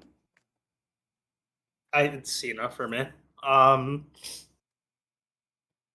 Macho Man, one of those people, like, I didn't think he'd make it as good as he is. I didn't think he'd make it this far. I'll be honest. I mean, I think he's had some upsets to get here. Personally. Yeah. And it's not a knock on him. It's just. Yeah, I'm going to go Cena on this one. I think Cena is just, like, to be past the torch after the Attitude Era, like, he had the, like, toughest job in wrestling to, like, keep wrestling entertaining, like, after the most popular era of wrestling of all time. And, like, he did it, and, like, it wasn't always pretty, but, like, he did it, and he did it, like, for 20 years. Almost. So it's like, I think that can't be understated enough, how impressive that is. And how, to this day, he's, like all the stuff that happened in the Attitude Era, like with Austin and Rock, and Cena somehow is still the most profitable, like, wrestler probably of all time, minus maybe Austin. So it's like, I think that goes to show that he did a pretty good job. Yeah. Something else can't be understated about Cena. He had to carry that company after the Benoit tragedy, who is not on this list for good reason. Yeah. I love Macho Man. I love the impression. Snap it to a Slim Jim, one of my favorite things ever. I gotta go Cena. I mean, I don't think I voted for Cena in the last round, but I'm going for John. This is a good match. This is a tough matchup. What are you doing up there? Yes, Sting would beat Macho Man too. No, I'm going with Cena. Yeah, talk about easy paths. Macho Man had Ted DiBiase in the first round. I voted for Ted DiBiase. You did. And then Kane. And then Mick Foley, who was on a Cinderella run. And now John Cena. So he was bound to hit a wall at some point here. Yeah. And it's a clean sweep for us. It was hard for me to let him get past Mick Foley because I almost snuck Mick Foley through. Okay, so John Cena or Mick Foley? Cena. We know it's Cena for you. You were the anti-Foley guy the whole tournament. So again, when I go to where it's really tough for me to call, I go to which one would I rather watch and which matches stick out in my head. And it's Foley for me. Okay, it would have been Foley for me too. So we would have had a major upset here. So God. You didn't pass him through last round. Spared Mark. Spared Mark in his Mark Madness. It would have been Mick Madness. That would have been my fucking Robin Hood. Fucking Mick Foley was my Robin Hood. At that point, with you being so distressed about it, I think we would have, on principle, just had to let Mick Foley win the whole thing. I think at that point, I wouldn't be mad at that.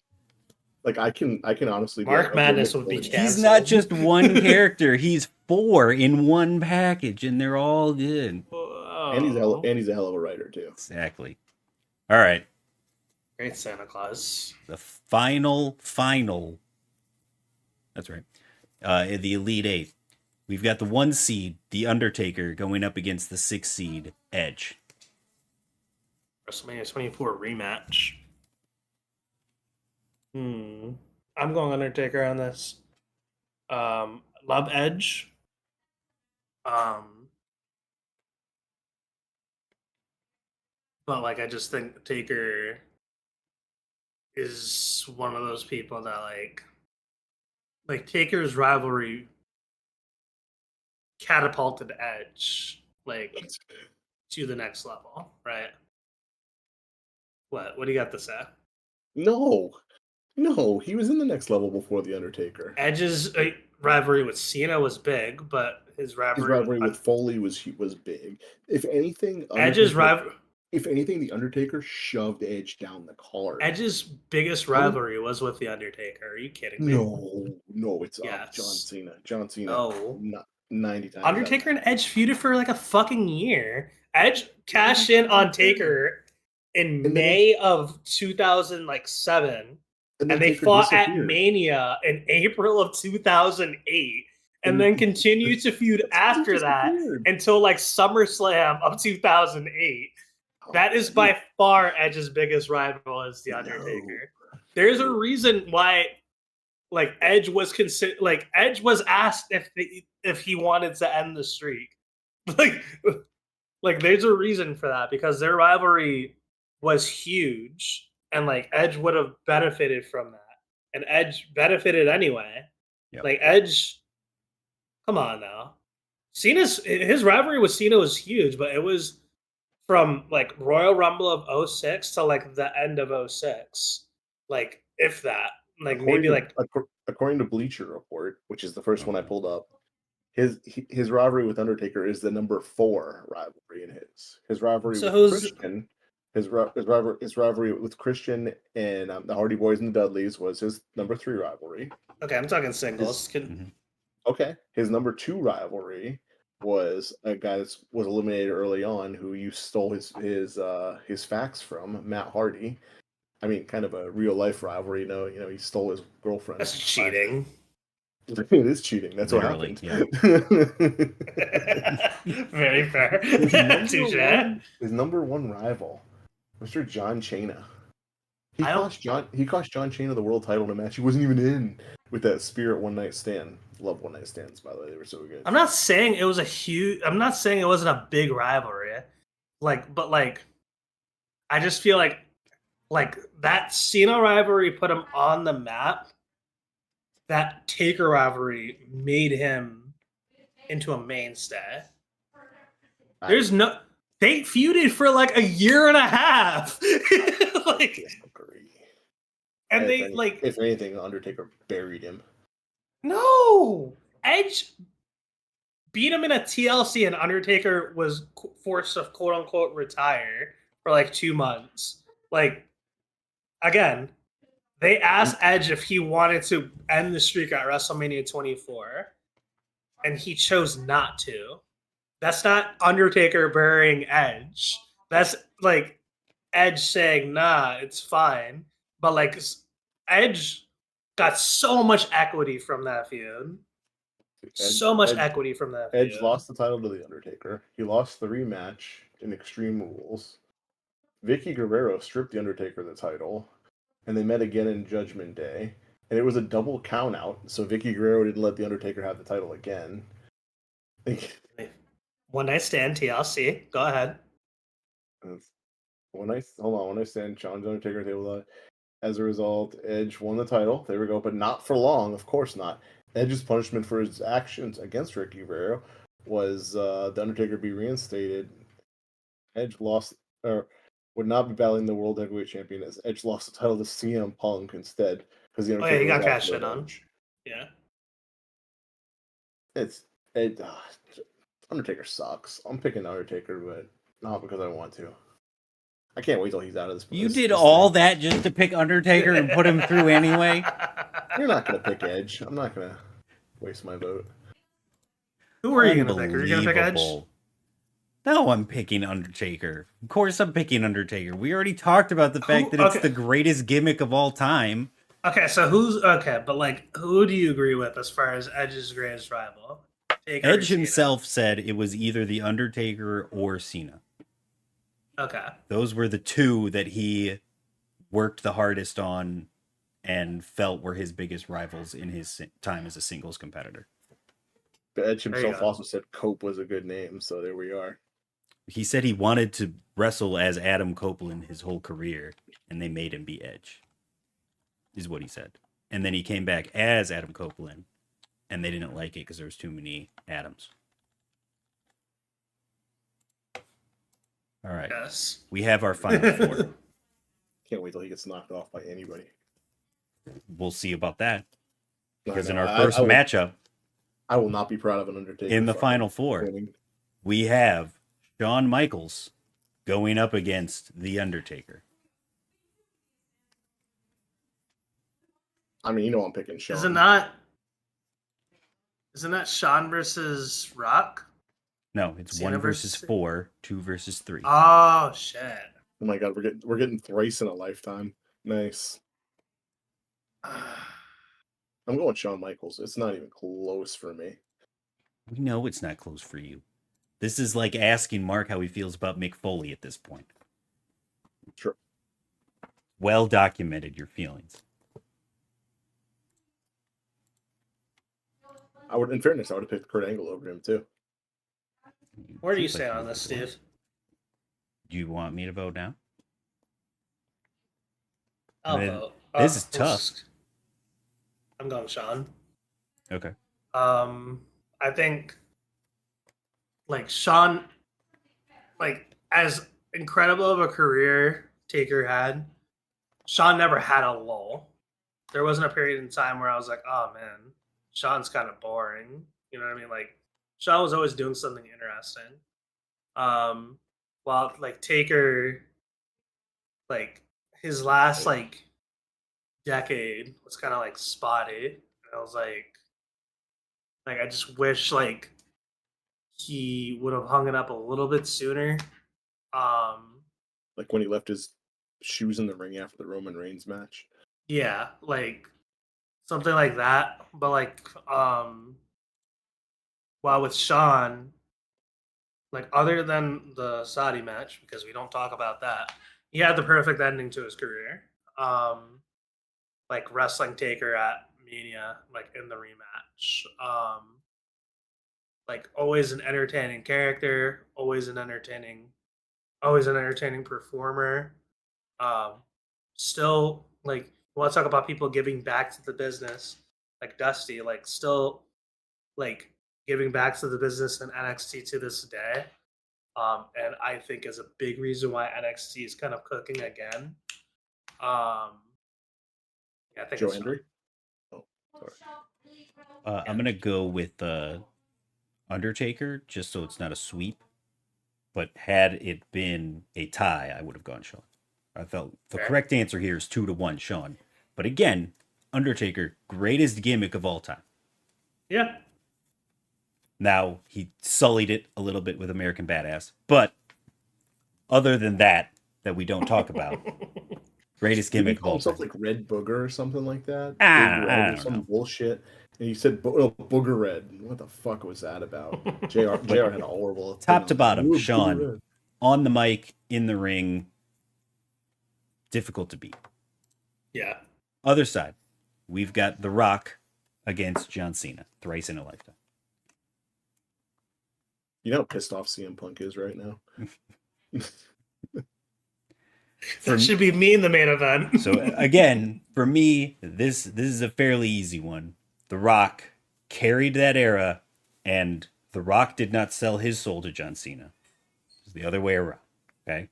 I'm going Cena on this one because I think Cena had to carry the company in a harder time. The Rock was like the top star in the most profitable time.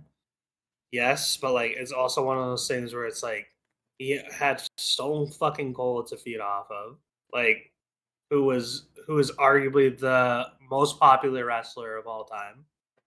Cena. He also had Mick Foley. Cena. Yeah. Anyway, Cena was given like lemons and made pasta. You know what I mean? Like Cena had to not to say that there were bad people when Cena, but he had to again be the top guy in the after the most popular era of all time, and that's not easy. That's not a torch to carry. That's easy to carry, and he did it for so long. And he only really slowed down because he got into Hollywood. If he wouldn't have gone into Hollywood, I still think he would have been a full time performer as consistently as he was. Like, if he wouldn't have slowed down, I think he would have already broken Ric Flair's record. If I'm being honest. Well, he Also, still performed every year, right? For the most part, until this year. Yeah, he would I'm perform pretty sure pretty much he's had one match every year since he started wrestling. Yeah, I think so. Because that was the big thing with that that tag match with Roman and Solo. Yeah. Because they had that match on December 30th, and that was the only match he had that calendar year. Otherwise, it would have broken the streak. Yeah. So yeah, I think it's Cena on this one. Love Dwayne as what he's done for the business and everything like that, but I just think Cena's impacts as far as just the what he was able to do with less can't be understated, and the longevity. You have to look at Cena did it for so much longer than Rock. So much longer than Rock. Doubled his time.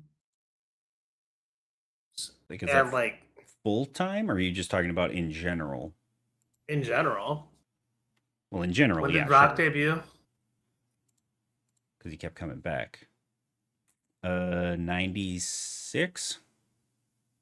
Okay, full time is what I kind of meant. So 96 to what, 03 for The Rock, and then Cena was 03, 04, basically. So for our championship, we're gonna get a first time ever match. Because I'm picking The Rock. Part of the reason why John Cena wasn't going up against anybody is John Cena was burying everybody. They were building guys up, and he was just crushing them. Again, not his fault. He's not the writer, but that's part of the reason. Yeah, every now and then you gotta take a bullet, man. And I go back to what I said before, which matches what I'd rather watch a Rock match than a John Cena match. And yeah, so it's The Rock. Interesting final, by the way. The Rock, two guys that never had a one-on-one match against each other. Kind of surprising that they never had a match. I had to actually Google that because I was like, when did they ever have a match? Because I couldn't. The timing was off because that's when Shawn was injured. Oh, that was Shawn pretty much came back when Rock was kind of on his way out. Yeah, we've got our final is Shawn Michaels going against The Rock. Would anybody like to go first? And then Shawn was taking on Bret Hart, whereas The Rock was taking on Triple H in DX because The Rock was in the mid card when Shawn was in the main event. So that's part of the reasoning. I will go first. Go for it. I think it's Shawn. I think as incredible as Rock is, as far as on the mic, he was good in the ring and everything like that. I feel like Shawn, you can look at and go that guy's never had a bad match, and like I said, he had the longevity of it, right? Rock's boom was big, but in a very small amount of time. Well, Shawn did it for so long, retired for 4 years because of his back, came back, and still was at the top of his game for another 6 to 7 years. So it's like, I think that can't be understated. And it's like, you could point to so many matches um, and go, "Oh man, like remember how incredible that match was with Shawn, or Hulk like Hogan that match. match." And like you look at like Rock, and I feel like Rock is more known for his moments. Like, and not to say he didn't have good matches because he obviously did, but I feel like The Rock is more known for his moments than his actual matches. While Shawn is known for both. You know what I mean? You also have his stuff with the DX. You have his feud with Triple H. That was also huge. You have his feud with The Undertaker. You have his feud with Kurt Angle. You have his feud with Jericho twice whenever he came back, and his feud in 2008 whenever Jericho was turning heel.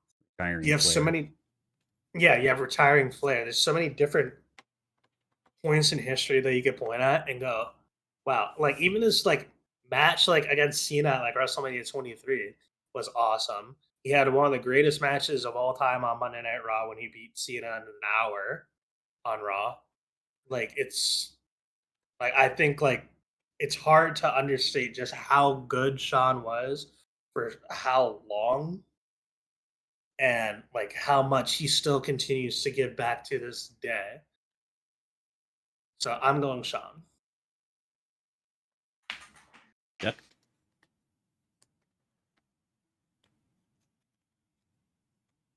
Man, I'm. It's a battle between the Nation of Domination and DX, huh? Is where we're going, and that was that It's was the a bloodline regrettable against DX. that was a regrettable segment if I remember right. Thanks X-Pac. Well done on that. Um, so watching The Rock go from just some weird guy to die Rocky die, and then the leader of the nation, and then the Nation of Domination, then the leader of the Nation of Domination, and it was incredible. It was such a quick rise, and he's right. He had good moments, but he had good matches too. Shawn, the problem with Shawn is, in my eyes, is he's a prick, dude, or he was a prick. Like there were times when he just didn't want to do stuff. Like I lost my smile. Um, and he was responsible for the a couple matches that were heinous. But he's responsible for the funniest match I've ever seen. Him and Hulk Hogan. Um,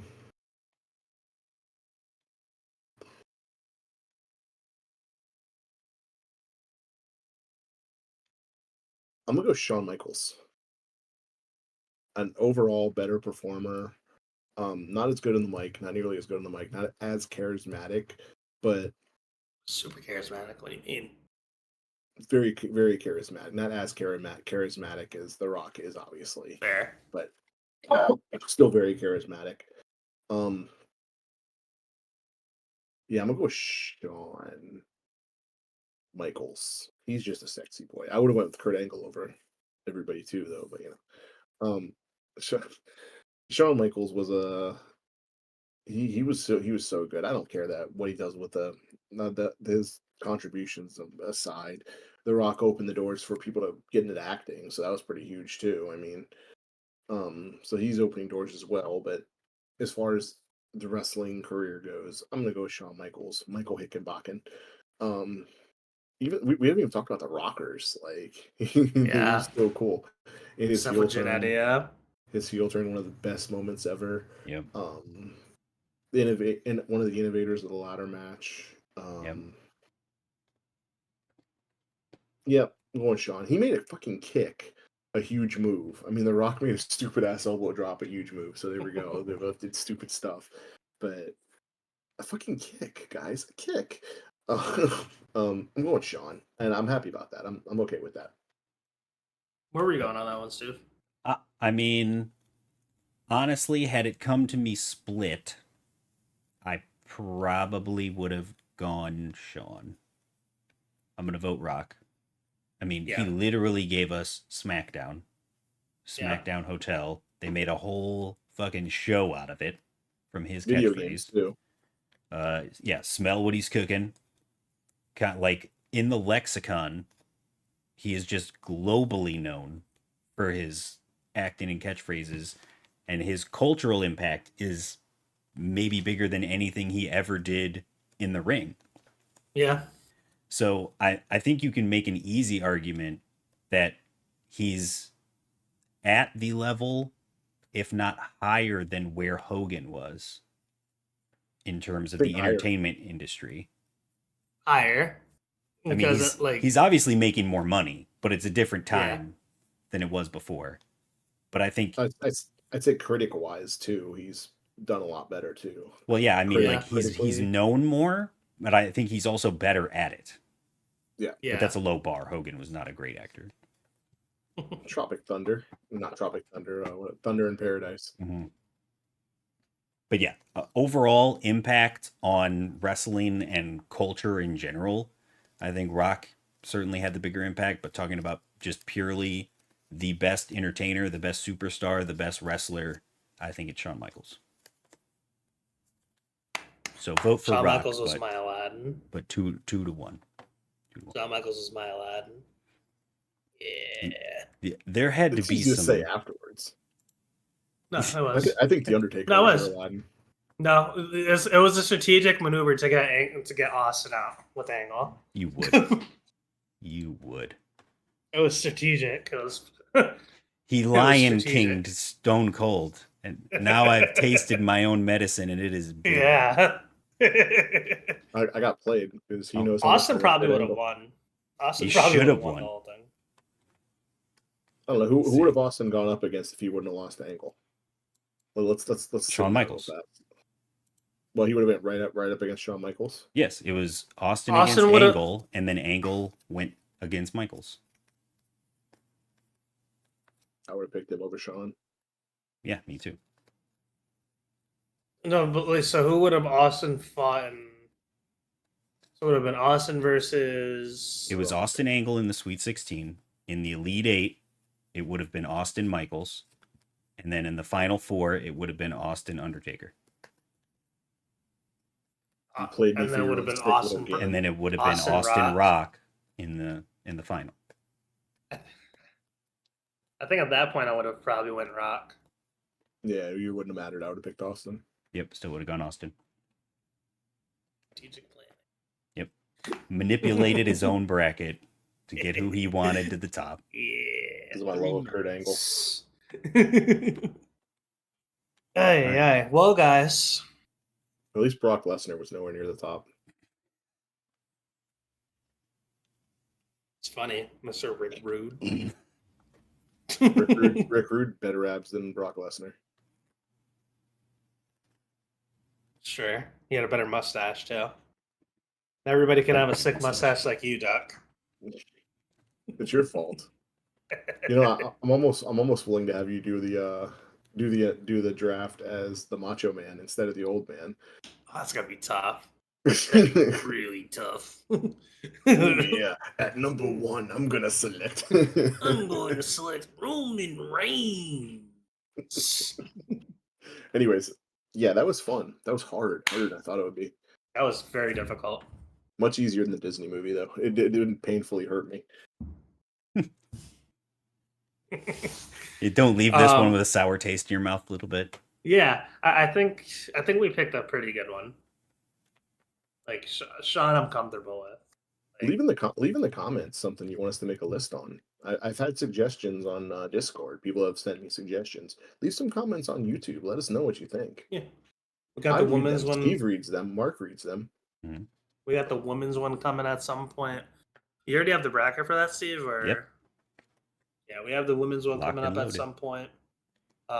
If it's not Melina against Alicia Fox in the final, then I don't know what are we doing. What are we doing, right? That will be coming at some point. Look out for that. But yeah, thank you guys so much, Duck, Steve. Thank you guys for joining me again for another Mark Madness. Go Gators! Hopefully, when you're watching this, they're national champions. About that. You plug in your team. Yeah, how cheap you is guys that? Have any what last? Kind of cup are you using? You guys have any last minute things you want to say? Where we head out? No. Got everything here on the channel. Other than Go Gators. Can't believe my strategy with the briefcases didn't work out like I wanted it to. It failed 3 different times. Yeah, but you invented an even better strategy that we all appreciated. Yeah. And that also failed 3 different times. Yeah, but it made for good content. I gotta give you that. It did. Like, comment, subscribe. Let us know what you guys think. Let us know if you want to see more of these bracket styles or maybe some tier lists. That'd be cool too. Tier lists of anything. Like potato style. Like styles of potato. Styles of potato. I think French fry would probably win that. Hash browns would probably be pretty cool stuff. Anyway, love y'all. I hope you have a great rest of your morning, afternoon, evening, whatever it may be. And always forever remember, may your heart be your guiding key. You made that catchphrase famous. Peace.